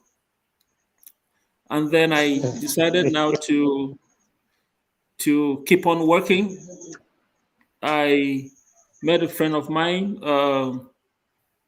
Dr. Kenneth Muko, who was very instrumental. He's the one who started a project at Ginicom Hospital, Project Hope. I told him that I would like for him to write me an affidavit to sponsor that his organization should sponsor me out. He was hesitant, Dr. Miss. He was hesitant, but he accepted. My brother sponsored the program, and then I came over here as a student, and everything came back to a standstill, because from 2003 that I came in here, I only had papers in 2015. That was on the 18th of December. James, I want you to also just put a very important addition, because it's something that you often talk about. We take it for granted. When James was going to the embassy, he went up to the bishop's house. Take it from there. Correct. So when I was about going to the embassy, Stephen Angafo, I told him that, hey, this is the project I'm working on. What can I do? He told me, go and meet Father Willie. Let him write a story. The economy at the time. Let me go and meet Father Willie. So William Niba. Mm-hmm. I went up there. No, he was in Bishop's house. He was in Bishop's house. I walked up. Luckily, I met him, and all he asked me, tell me what. Put down in writing what you want me to do. I sat down, put it down in writing, brought it to him. He read it, corrected, and endorsed. Put it in an envelope. I've never opened that envelope. I never opened that envelope again. 2, my father, Father Euphany of blessed memory, also wrote me a letter as the Catholic Education Secretary at the time. And my friend, Dr. Kenneth Muko, wrote me a letter. All those letters I took to the embassy. The key question that they asked when I went to the embassy that morning, that interviewing people, I mean, there was a group of guys and a lady, who was standing there coaching people how to talk at the embassy. I actually approached the group, and one of the ladies in the group told me that, no, please don't come closer to us, stay away. And I went and sat at a corner. I was standing there alone. Then, yeah. So when the embassy gates opened at 7:30 a.m., that's on the 14th. That's on the 14th of August 2003. When the embassy gates opened, we walked in. All those people who stood in that group, who were coaching themselves how to respond to questions, none of them was given a visa. I was the first person on that day, August 14, 2003, given a visa. I came out. The first person I called was my mom, and I wept in any language. I cried and then I met a good friend of mine, Honorable Joa Lambert. I'm supposed to have a meeting. I have to meet him this afternoon. He sent me a message, and I was like, okay, now I'm sitting here. He doesn't know what's going on with me. So I met him in Yaoundé. I don't know, for some reason I called him. He responded that he was and that he will be traveling back to Bamenda. Bro, James, just hang on 1 second.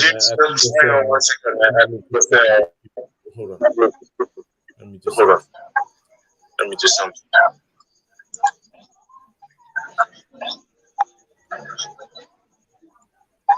Should I change my location? If you are just joining us here, we have to do something.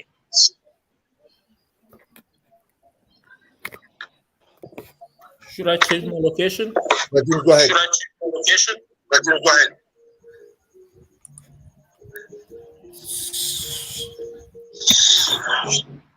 Yeah, I was talking about when I came out, I met Honorable Joa, who was traveling to Cameroon to Bamenda that same day. He waited from 12 o'clock to 4 p.m. James, hold on.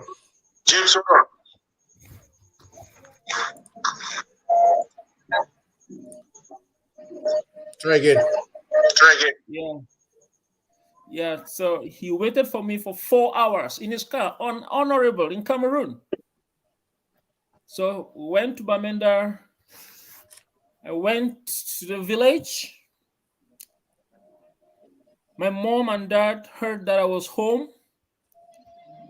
We ran from the Nkuo market to the house. And they gave me their last libation. My father poured water in his cup, drank it. He poured water, he drank it, gave it to my mother. My mother drank it. They gave it to me. I drank everything.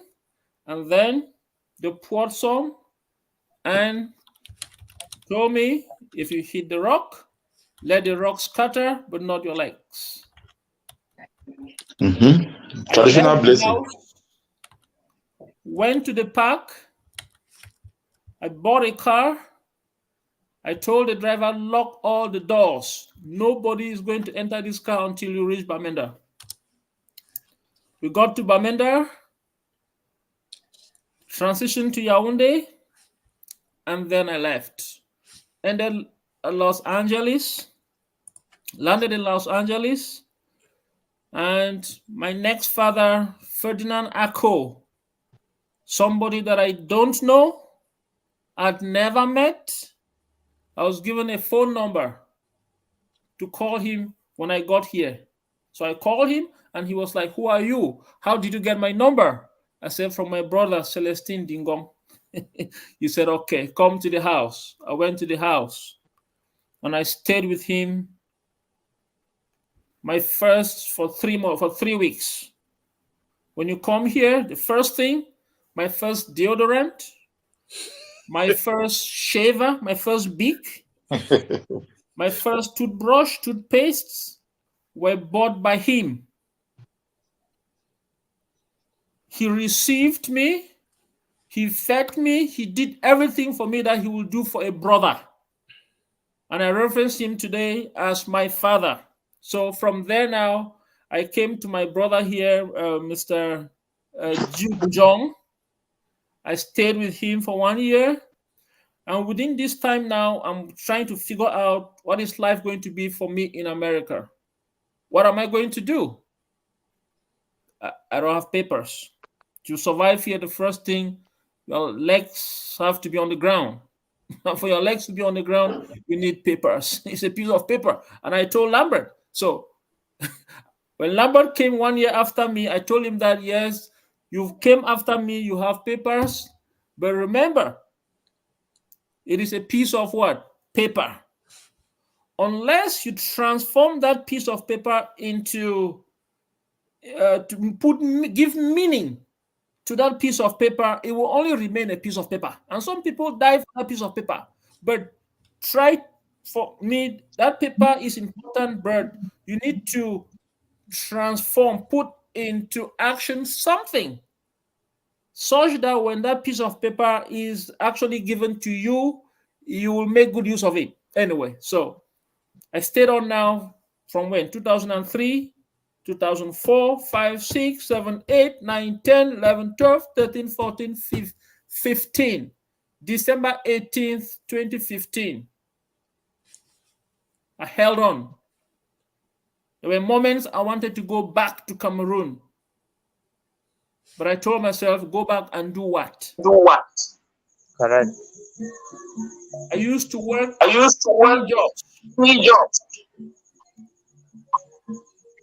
Lambert.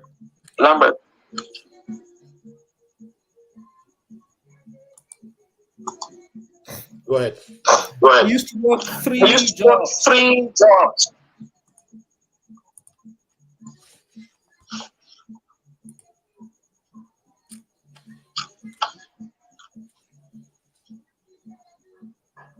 James, go ahead. James, go ahead. All right. I will do substitute teaching.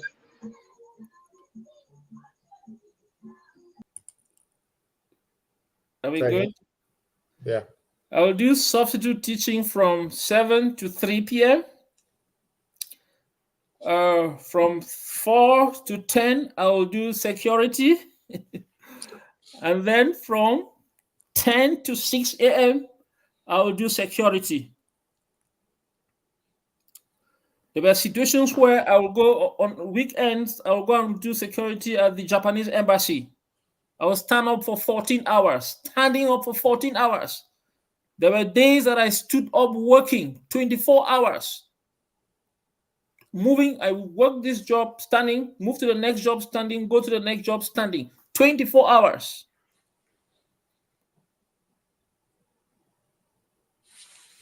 I didn't have a life. My life was work. I never attended occasions. I never even, Sunday, I mean, bro, you want me to leave work and go to church, that church will put food on my table, will church come and pay my phone bill, go and pray at the job, right? So you have to, prayer, what is prayer? Go to the job at that time and pray. That's why when I actually had the opportunity to go to Cameroon 2020, so no, 2016 when my father died, I actually requested to go spend a night in the seminary, and the seminary authorities refused. I was, see, I don't know, that is still on my mind, bro. So this experience that we're celebrating the seminary like this, that particular moment, because I'm telling myself that, hey, I came here, I'm working Monday through Sunday. I don't go to church. I have to pay my bills. I have a life. I have a family back home to support. So you expect me to leave this job that I have at this time to go to church and then get funds to support my family? How? So go to work and pray there. What does prayer mean to me at the moment? It's the work. The work is prayer. So I'm actually now have an opportunity to come back and relive my life in the seminary that formed me, that gave me the skills, 2016, and the seminary authorities refused. And I wrote but a letter, which means that I can verify that this is actually what I did. You remember, one of the things with me is that I don't just, I'm evidence. I mean, I would not just say something when I don't have evidence to support what I'm saying, isn't it? So the seminary authorities refused, and I was actually anyway. So, but coming from there, a friend of mine actually called me. I called that friend of mine, Innocent Chia, my father. So you're talking about my journey, right? Yeah. Innocent Chia calls me. Innocent Chia is a friend who came here, I think 2005, didn't have a place to stay. Reached out to a friend of his. The friend of his linked him to me. He came and was living with me in the same house. We stayed for 1 year. Now, 2009, he calls me to say, hey, there's a job opportunity there. Are you going to, somebody's looking for someone to work. So please, are you willing to go? I said, oh, yes, I'm willing to go. No, initially I refused. I told him that, Master, you have to go and work for that man. Very soon they will start saying that. He told me that, James, you always like to argue. And I was like, oh, so you know me as somebody who likes to argue? I then told myself that, okay, I'm going to show you that I don't just argue. So I went to work with that person. And when I went there, the first 2 weeks, I went after the seminar, I did education at UB. One of the key things that one guy, Professor Mbu, talked to us about was about special education. So when I went to work for this person, and I realized that the job was for me to coordinate services to people with special needs, I told myself that this is where, and this is what I've always wanted to do. So I told myself that that was actually going to be my own PhD in America. So I sat down, I took 1 year to dissect and decode what he wanted me to do. He told me he wanted me to be a Q, but when I started doing the Q work, I started thinking in different languages. I started saying that, okay, looking at all the aspects that are needed to manage a company like his. So even though still doing my job, I used to tell him if somebody doesn't do their job, actually I will go and report him that, hey, please, this person is not doing their job, because I was not only doing my job, I was trying to find out what other people are doing and to make sure that that organization does not become a failure when I'm part of it. So anyway, now luckily I have my paper, and well, just transitioning, before having my papers, one guy came up and said that they wanted me to form a company with them. And I said, oh, yes. Oh, that's fine. Unfortunately for me, I signed everything in that man's name. I didn't have papers at the time. What will I do? I put all the paperwork, my shoulders were still paining from that experience. Put 1,000 pages together, submit, go to an interview, go succeed through the interview, and then set up the company. And then it's working now. You come and tell me that you are the owner. But just before he told me that he was the rightful owner, back to my seminary experience, I used what we used to call in the seminary apikaya, my sixth sense. Yeah, I used apikaya a lot. So before him saying that, I'd already noticed some signs, and then I quickly went and registered one for myself. And actually, I was scheduled for interview just before he told me that. And then I went to the interview and got it. He doesn't know. And then by the time he cut me out of the bank account, cut me out of payroll, cut me out of everything, stopped paying me, I was back in operations 2016, started operations August 1st, 2016. So now, what was now my role? To grow this organization, man it, the first employee, right? You have to play all the roles. You have to be an incident manager, quality assurance, training person, HR. So I had to play all the roles that are needed to run an organization. So I did all of that, grew it to a certain level, and then I started bringing in other people to play those different roles to free me up now to play just the administrative duties. And I tell Lambert all the time that for something like this to work well, you need a thinker. And I am the thinker of my company. And I'm the one who sets the pace. And so far, everything all the glories and all the honors and praises go back to the base, to the seminary, because I'm able to, meditation, just the power of meditation. You don't know, right? That quiet moment, which is not just being quiet, but a quiet moment where you are reflecting, processing, passing a lot of information that I may sit with you and I'm crossing over a lot of information, but you don't know. But I need that peace, that quiet in order to process that environment. Those are skills. It's something that it's very rare for me. It's a skill that comes only when you go through the seminary. Nobody can understand what I'm saying, but I know what I'm talking about. Yeah, Brad James, I want again, I'm very grateful. Not everybody is able to tell their story this way, and you will not believe it. We're almost hitting the 2-hour mark. I want us to end at the 2-hour mark because, again, it doesn't make sense if we just go on and on. But I really want to say officially, many people don't know it. Many people just presume it. But James met me. I was already in the seminary. James met me at All Saints Parish in Baile. I've never forgotten that day. After Mass, he came to me and said, hey, I'm about to go to a seminary. I don't know. I said, no, my brother, I'm here with you. Whatever is a good thing, come and try. That is 1994. 1994. And I can say it's going to be sometime between June and July or June and August and all that period. But ever since that day, James and I have been brothers. I can say that religiously. I came to this country in 2004. I came here. James was the person who welcomed me. He told me to stay at the airport. The people wanted to carry. He said no.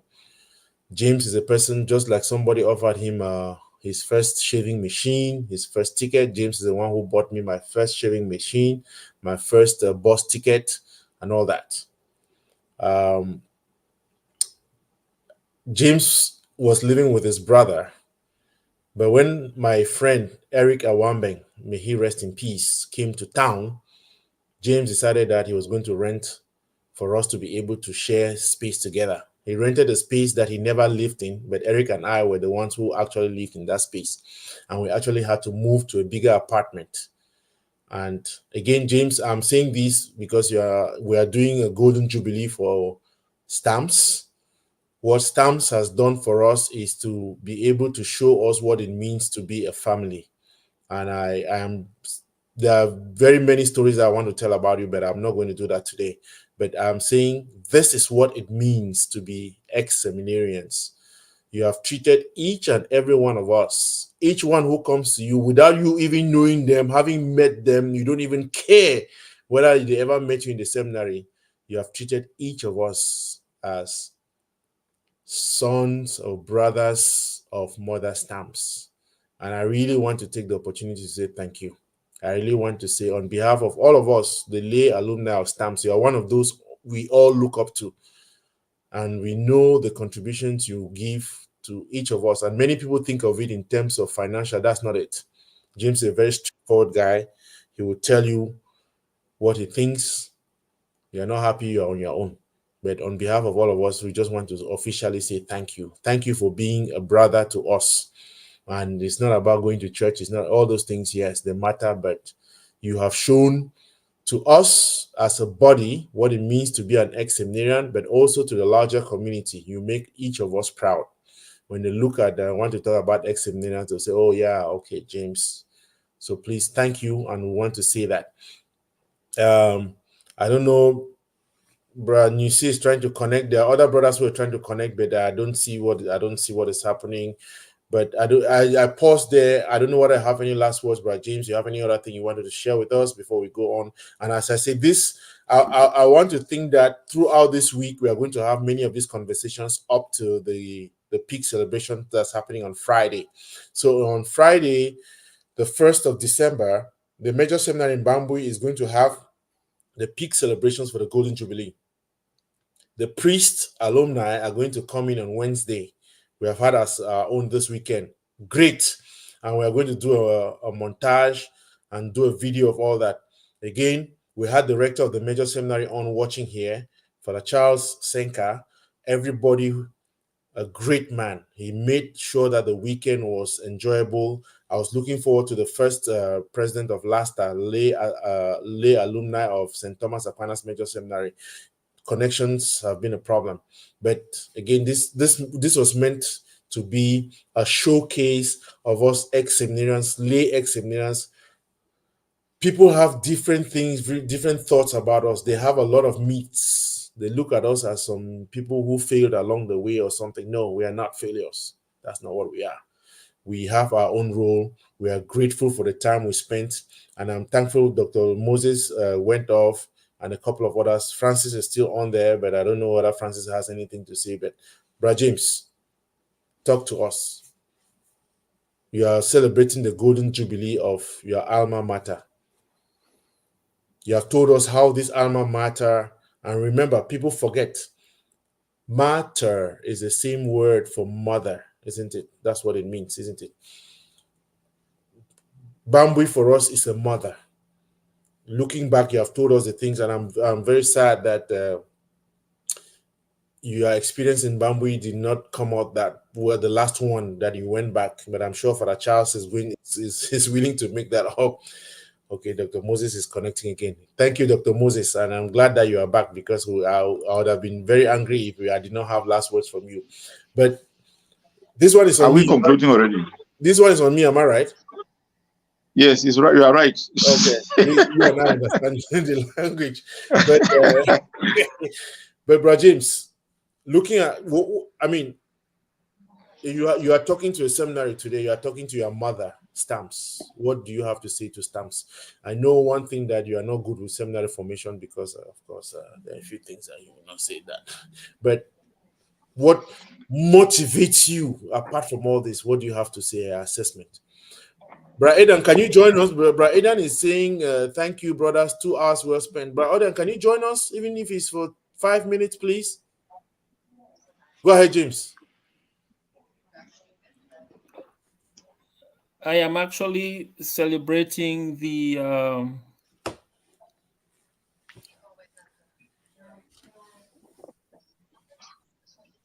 institution that has empowered me, that has inspired me, and that has given me the basic knowledge that I need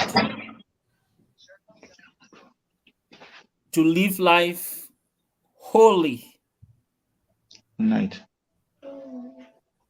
To live life knowing that if I go wrong, I have responsibilities that I have to assume. Knowing that I should be conscious of my decisions. I should not just act, haphazardly like any other person. I should know what is right from what is wrong, what is good from what is bad. I should know that life, virtue, being good and being bad should not be two extremes. They lie in the middle. Virtue stands in the middle. I'm celebrating the institution that has given me everything that I need in life: education, my spiritual values, my moral values, my social values.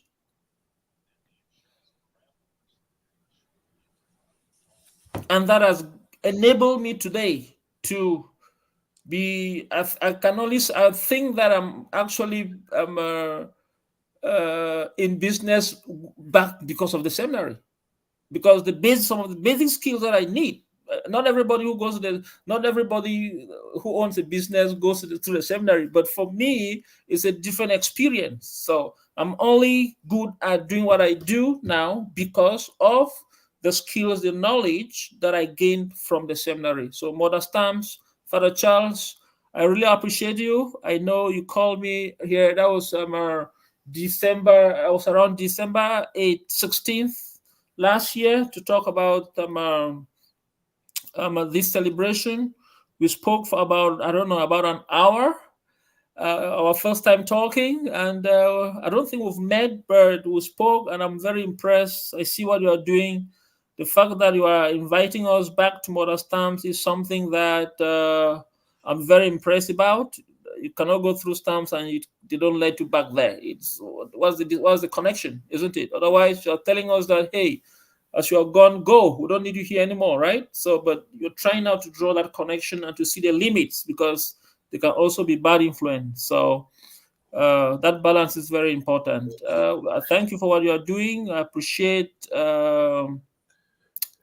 the seminary for everything, and long live the seminary. I don't like the last piece that you said, that there's bad influence, because there can be bad influence. We have to be very objective. You can come in and inspire people negatively, right?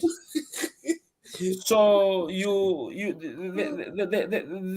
when you can come to the seminary, but your exposure to the seminary, to me, should be kind of guided or limited, because some of the things that you may do and say, because I'm coming now with a very free mind, free open mind. So hey, if I'm coming, should I come with my girlfriend there, right? Seminary will say no, right? But hey, to me, it's no problem, isn't it? I am happy that we avoided that piece till now. But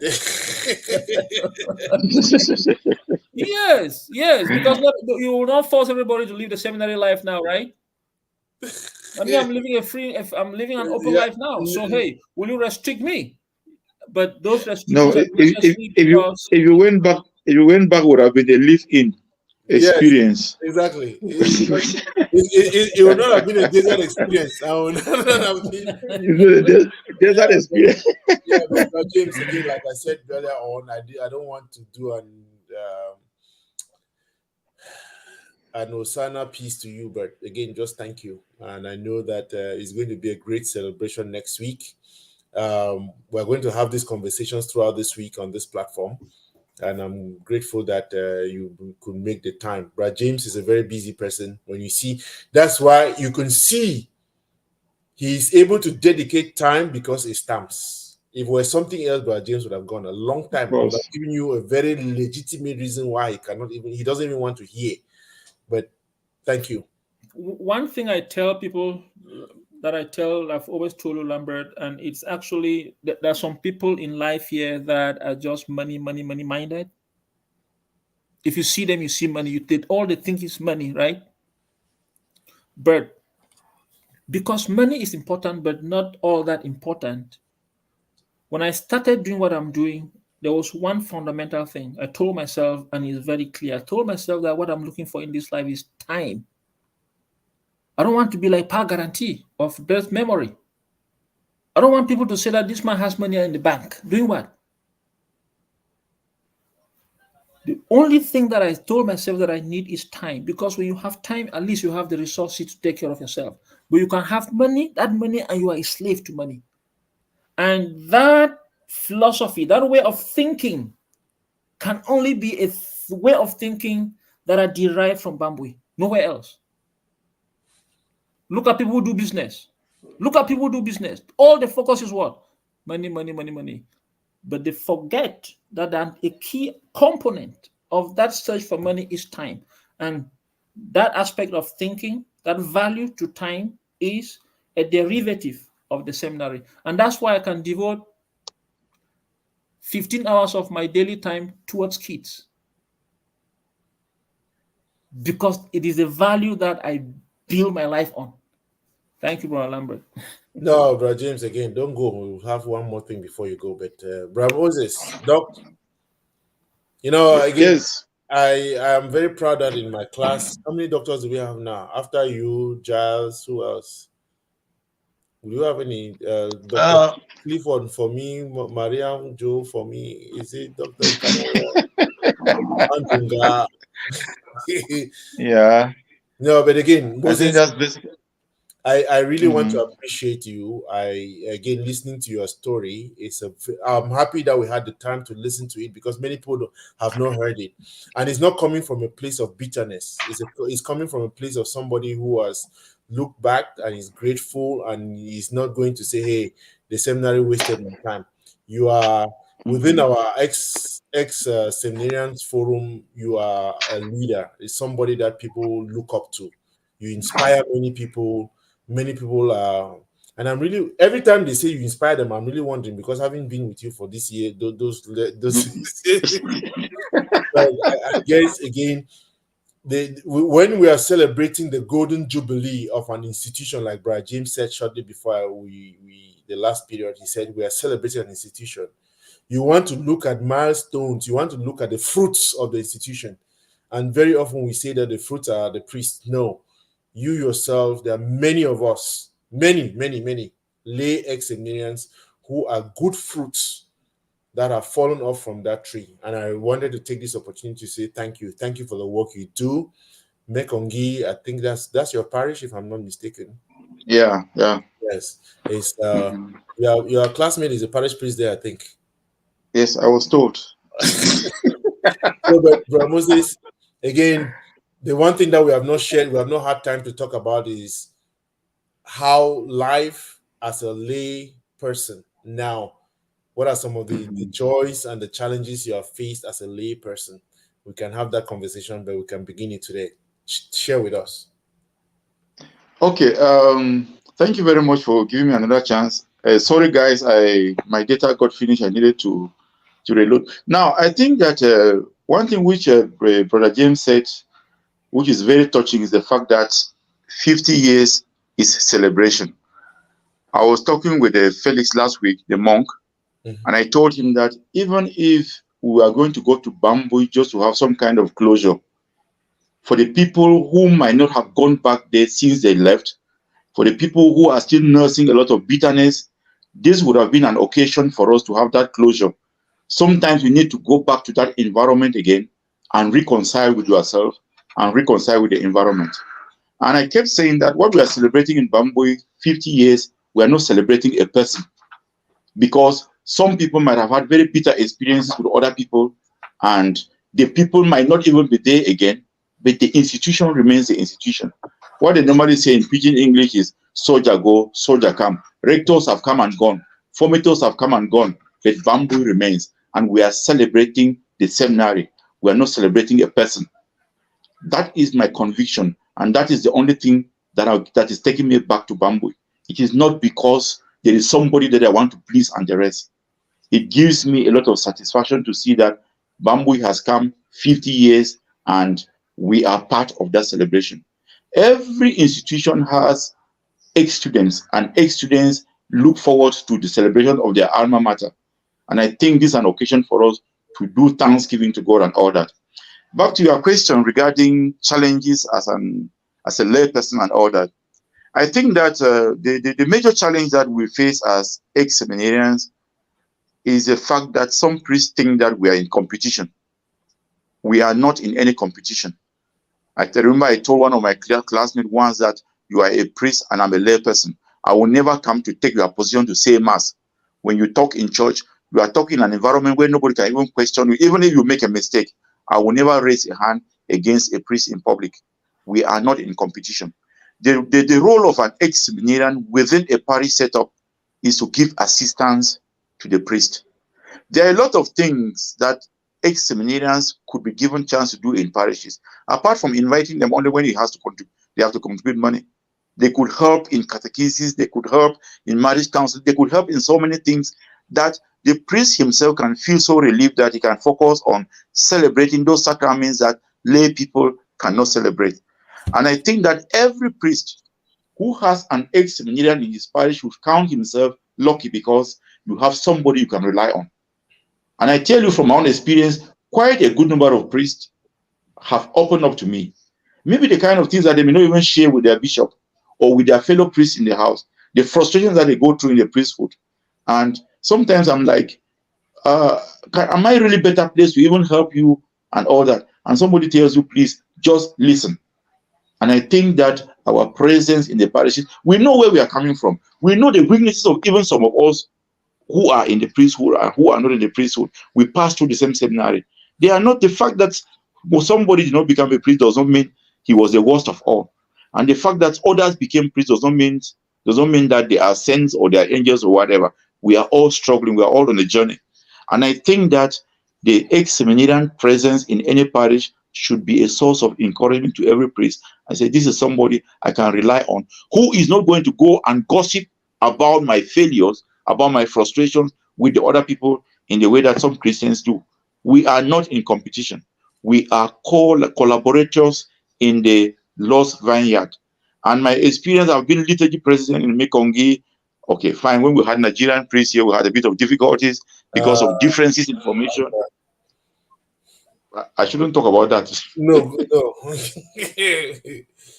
But go ahead. Because it looked like there was competition. I tried to do some kind of correction regarding liturgical mistakes and all that. Then they come and preach in church and preach and almost call my name in church.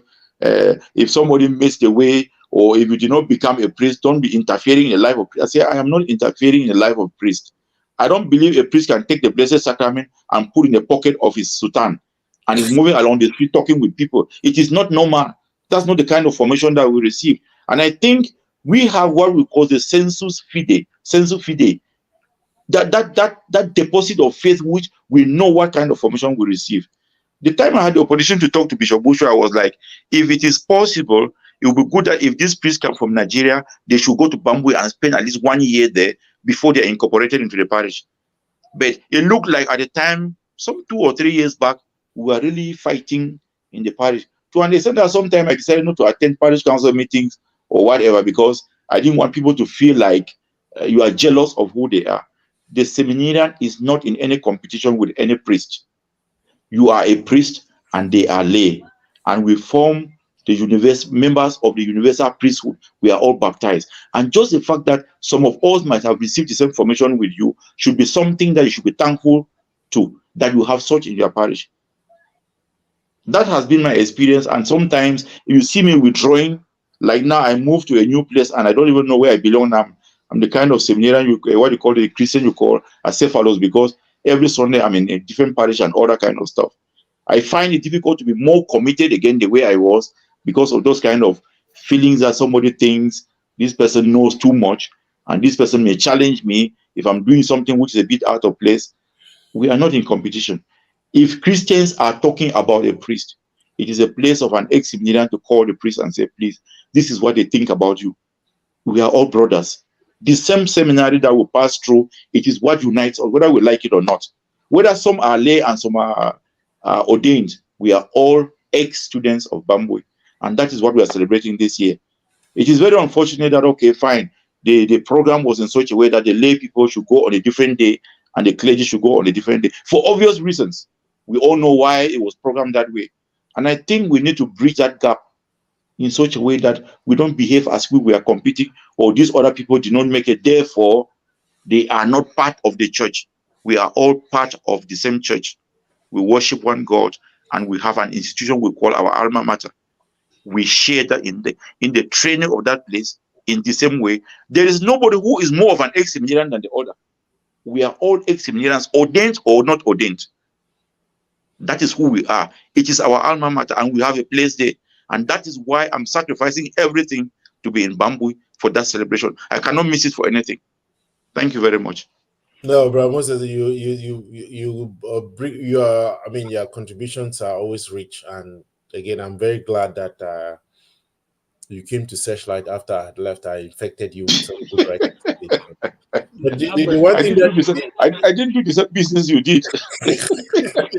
but I want, yeah, bro, James, I see you, but I just wanted to highlight one thing. Moses, those words, we are not in competition with priests. It's important. Yeah. For us as ex-seminarians, lay alumni, but also for the priest. And I know you have deliberately refused to comment on my draft that I posted on our forum. But I think that one of the greatest... No, but you asked me to edit it. I did some editing. Okay. One of the greatest scandals that I find is the chasm, the rift between us lay ex-seminarians and our brother priests. It's a really unfortunate situation. It should never be. Yes. I mean, and it's a two-way street, because the danger here is you want to blame the other side, but when we ourselves too have a problem, isn't it? Exactly.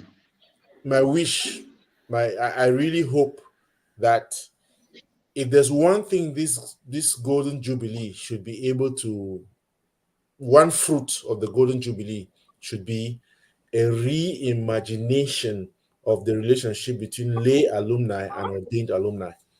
It has to be for the good of the church, for the good of the priest, and for the good of the ex-seminarian. Let us all work very hard towards and being very intentional in making sure that we all went to stamps, we were together, and in the very nature of the seminary, some are going to become priests and others are not going to be. In the very nature, there's no way that you're going to go through.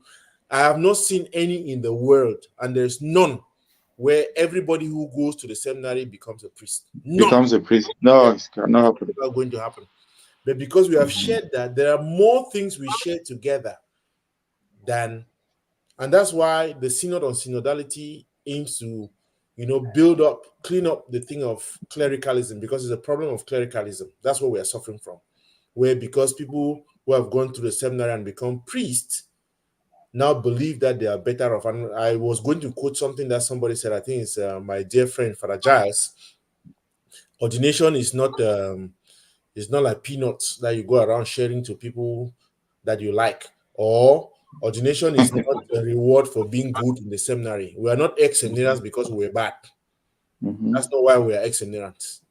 Okay, that doesn't mean that we are not bad also, but that's not the reason why we are ex-seminarians. But I think it means that we are not too bad. yes, it's important to emphasize that point. Brother James, you had something. Father Canisius, I really also wanted to acknowledge that you were here and you said, Lambert, great show and discussions. Thank you. Father Canisius is an alumnus of STAMS. I think he went through philosophy, taught in Our Lady of Lourdes College in Mancon, and then came to the United States. He's a priest of the Archdiocese of Baltimore, and currently is in charge of the Cameroon Catholic community in the Archdiocese of Baltimore. Okay. Thank you very much. I was attending Mass last Sunday in your parish, and I heard the words of your bishop, the Archbishop of Baltimore. He had some very glowing tributes for the work, and so thank you, Father Canisius. Yes, Brother James. Yeah, one of the things that us lay alumni of STAMS suffer from is that balance. Once you make that decision, or when the decision is made for you to leave the seminary, the key problem that we face, one of the key problems that we face is what next? What am I going to do now with my life? I'm doing philosophy. How is it connected to real world, to real life situations? The only thing I can do is go somewhere, teach religion or teach philosophy somewhere. But then now into the real life itself, what can I do?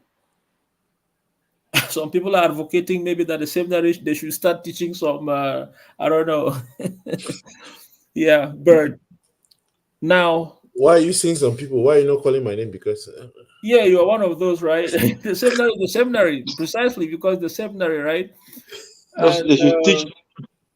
it is that way for a purpose. You cannot be a medical doctor and then you are going to the seminary, right?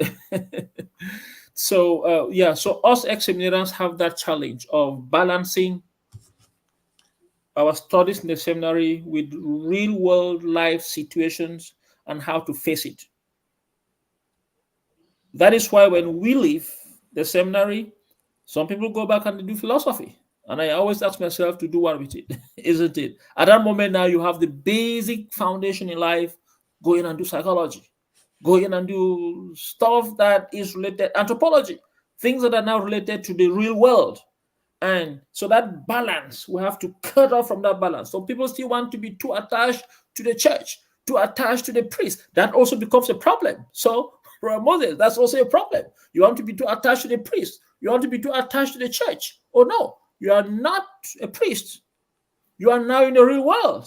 You have to accept that, hey, I am a normal Christian like any other person, and I don't owe the church anything apart from the fact that I'm a basic Christian.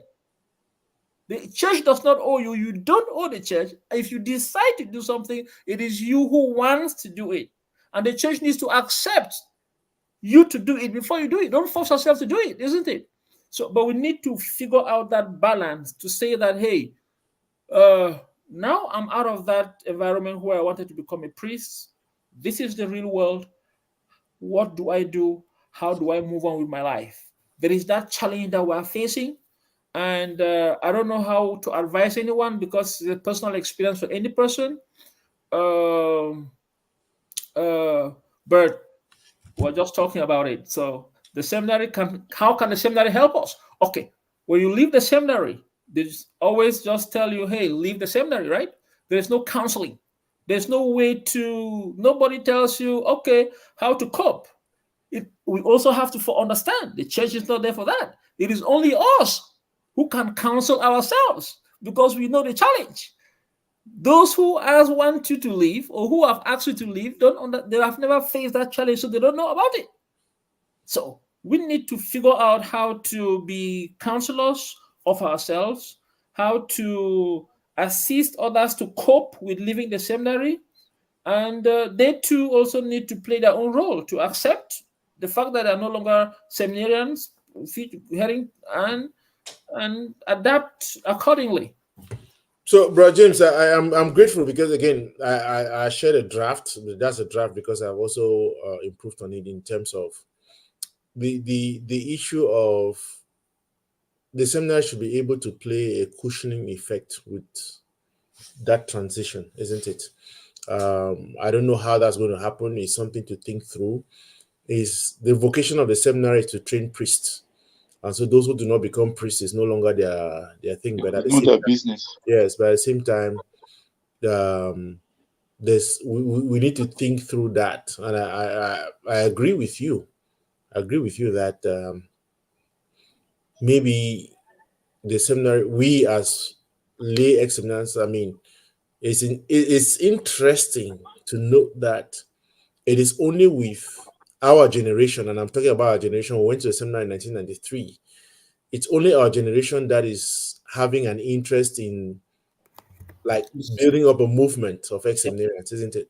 Yep. By the time we Yeah. went in 1993, there was a whole batch from 1973 who had not become priests. We don't even know where they are, what is going on. But I think that is important. It is good if the seminary is able to like see what we are trying to do and then provide a platform where even with the ex-seminarians, we're able to help those who are transitioning to become ex-seminarians and how to become ex-seminarians. And I Let me believe that just recall, go back to history. People who left the seminary in the 80s and in the early 90s, they were known as frustrated people. If you go to the seminary, those people are wayward. Those people are odd. Those people are always doing their things in a particular way.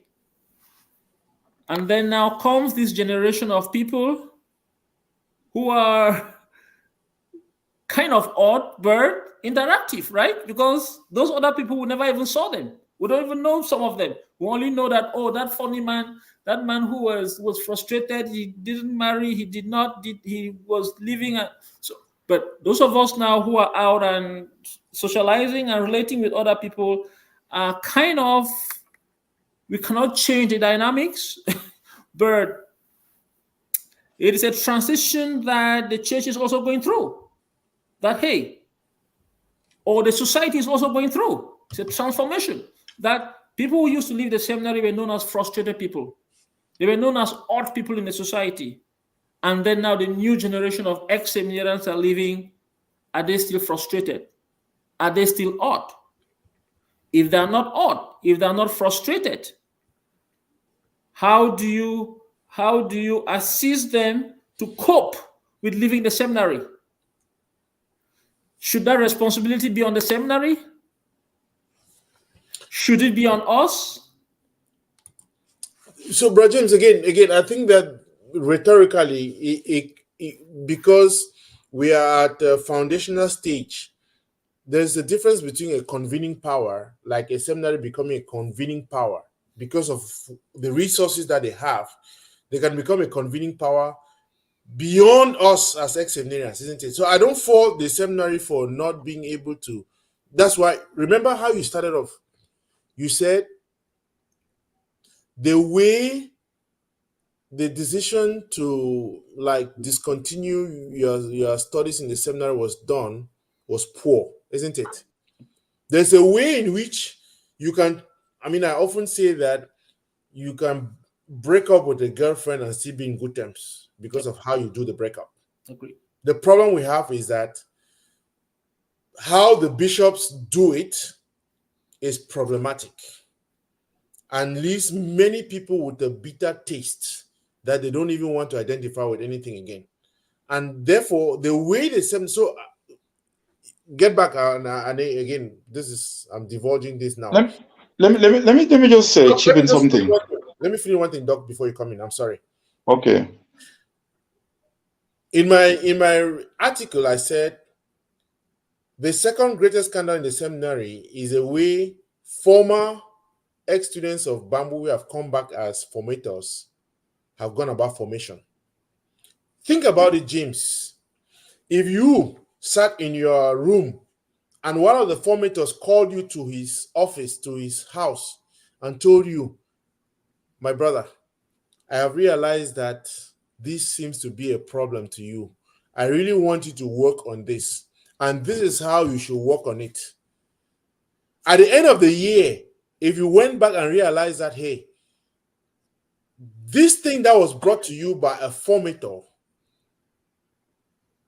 is repetitive, it means that you have a problem in that area, isn't it? Yep. But when you go for external direction, or you only hear these things from the bishop, the formators act more as spies than as formators.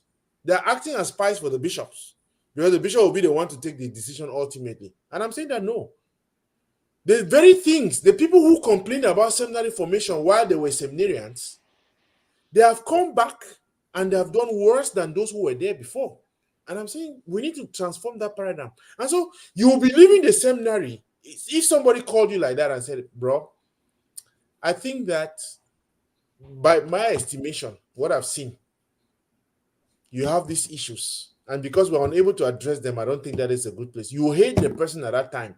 But then with hindsight, you'll be able to say you appreciate that person better because the person is able to tell you, James, on a consistent basis, you tell me how you feel about me. One-on-one. Isn't it? Yep. That is the same thing I expect that should be happening. That's how formation should be. It's because you have a particular interest in me being successful. That is why you don't wait for something to happen before you say, oh, I told. No. You, in the moment that you feel it, you say, hey, bro, I think that we should correct this. This is what I think. And you know that I have messages that I have saved because of the sincerity and the seriousness of it. But I'm saying seminary formation, especially in Bambui, seems to be such that it is a mystery. You have this class system whereby, remember when people came back, the staff had to come and eat in the refectory. It took them 1 month and they were all gone. Isn't it? But the building of that relationship is important, and that's what I'm talking about. You have to accept that we are information. But because we're information and we have people who have been through this journey, they understand the challenges. Why not have mentors? There are 250 students in the seminary. There are 10 formators. If each of them could get 25 students that they're going to mentor every year and say, hey, this is what I think about you. I may be wrong, isn't it? These are the things I think you should be working on. Rather than waiting to the end of the year, you write a report that's sent to the bishop, then the bishop says the staff thinks that you're, which is what happens in Bambui. It is a different dynamic. Bro Moses, I know those of us who have been out. Yes. I wanted to chip in something. There is somebody called Robert Tungwe, Bantum. Oh. We know him as Bantum. You don't want us to talk about that? No, I just want to cite him as an example of a formator in Bambui. I didn't experience him as my formator, but I got to Bambui several times when he was there on the formation team. And casual as he may seem at times, I think he tried to bring formation to a level that we are expecting that Bambui should be. Because one of the things he did was, if you did not tell this student about this particular issue, and the worst of all was the fact that a student does something in philosophy 1, and those who don't even teach that student, by the time you go for lunch in the refectory, all the priests are talking about that particular student. And the other priests who don't know him, who have not experienced him, the only thing they know about that student is what has been shared during lunch or supper. And that is what they are going to write about that student. Which means that if the student was insubordinate, 10 formators are going to write that he is insubordinate. They have never experienced his insubordination. It is an interpretation of one person that he has decided to share with everybody. And I think when I spoke with Father Robert, he was like, this is something that he doesn't believe it is called formation. Because he said, if you had a problem with this student and you tried to correct this student in this particular way, and he did not listen to it, you don't go around telling every other person that, or every other priest on the formation team, that this is what this student has done. That is as far as evaluation is concerned. And I think you talk about mystery. It was a mystery in Bambui because people waited for that time. And the worst of all, which is so shocking, is what we call peer evaluation. it was seminarians who destroyed each other. I don't know what the trend is in Bambui now, but it was clear that if you had a problem with a particular seminarian and he happened to have been called up to evaluate his own classmates, he used that as a means to destroy each other or to destroy the other person. I don't know whether it has changed, but I still see many people. And one of the conditions I have now is the fact that I think we shouldn't be feeling so bad that our attitude, our experiences can lure so many seminarians out of the seminary. If they do, then I think it's good for them. Because one thing which I see today is the courage for a student to opt to say that this is not my place. It is not very common today because there is this expectation from the people outside. Even when you are going through a lot of terrible experiences and you are foreseeing that this is not my call, because of the pressure that you are having from the family out there, the pressure you are having from friends, some people are scaling through to the priesthood who may not have a vocation. And the Holy Spirit cannot speak to their ears or to the ears of the formators. I think that if there is going to be a certain reorientation of formation, it has to begin from what is the essence of peer evaluation? What is the essence of priests evaluating candidates that they don't even know anything about them? I remember one of the formators in Bambui, one francophone formator, I don't want to call the name here, when they gave him this thing to feel about deacons and the rest, he didn't know any of them. He called them to the chapel and asked them to take a reading and read. And the only thing he knew about them was what he's heard them reading in the chapel. And that's what he wrote down. I mean, you play with people's lives. You play with people's futures and the rest. We are not saying that, okay, they made a mistake about us. But the point is, the way it was handled. James is talking about some kind of counseling out of the seminary. And you, Lambert, you mentioned that it is not the function of the seminary to care about ex-seminarians, kind of ongoing formation for ex-seminarians. The seminary cannot take that responsibility, and they will not do it, especially Bambui. They are not ready to do it. Because if you try to do it, why did Father Robert not stay in the seminary for long? Why was he sent to the minor seminary in Bachontai? Which is non-existent. Okay, whatever the case. But the thing is that he became a thorn even in the flesh of even some of the formators. With his left hand, he would tell them on the table, this is not right. And I remember one of the visits I paid to him in Bamboo, he told me that hypocrisy is like a tangible reality. You can feel it on the streets of the seminary. That is his. So I think that if you could have somebody like him on the formation team. Dr. Maybe something could change. Yes, I'm back. That the way you are looking, it was as if you are about to have a stroke because the thing just froze. Shut up. And then one other thing I wanted to mention too is the fact that when the bishop tells a candidate, I am not going to ordain you because the seminary and the Holy Spirit and I think that you have no vocation. But if you want a recommendation, come and see me. Don't believe that bishop. He is not serious. If the church is one and universal as we claim, what is bad for the goose is bad for the gander. If you couldn't make it here, don't let somebody not deceive you that, come and I will send you elsewhere. There are few cases where people went and succeeded. But on many of the occasions that we know, those bishops don't mean what they are saying. If you remember very well, Father John Ambe said once that if it ever happened that the seminary took a decision against a seminarian that it should leave, and the bishop went ahead to ordain that seminary, we shall resign and block. But you and I know of experiences where bishops went against the decision of the seminary and nobody resigned. We know of cases where some people were... How would they resign? They will resign and lose their job. Yeah. So, I mean, you see that some of those things where we experienced them and we saw some kind of, call it discrimination or whatever. Let's take an example. Seminarians who came from Francophone dioceses could get away with anything in Bambui, isn't it? Yeah. They did all the wrong things that we did. We were dismissed and they stayed on and became priests. And I think one of the bishops told Bambui authorities that I sent you a seminarian to form, not to dismiss. So they gave the impression that they were sacred cows in the seminary, untouchables. And then two people commit a crime, one goes to another diocese, the bishop ordains him, another one goes to another diocese, the bishop dismisses him.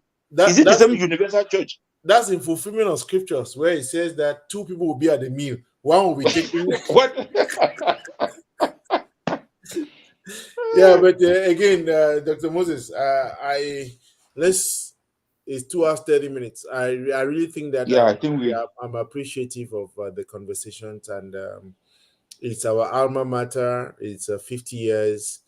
I think what each of us should be looking at is whether, when we read in the gospel that by their fruits they shall be known, whether Bambui's fruits, both lay and ordained, are we really a reflection of stamps?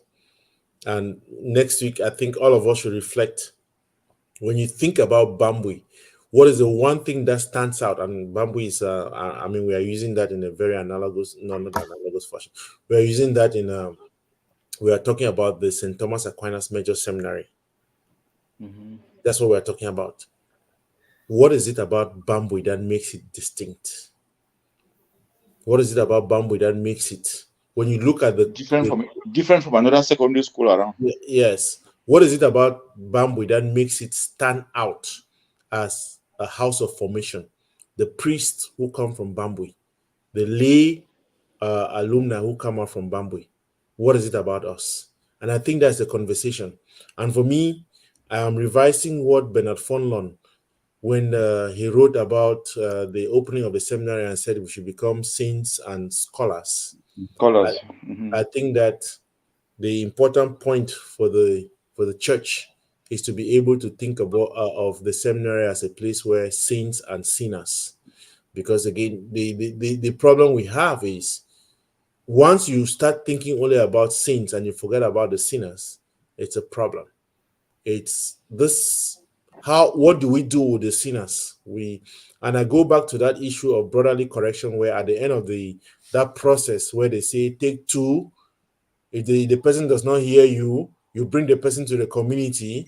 If the person does not hear you, what happens? You now treat the person as a pagan.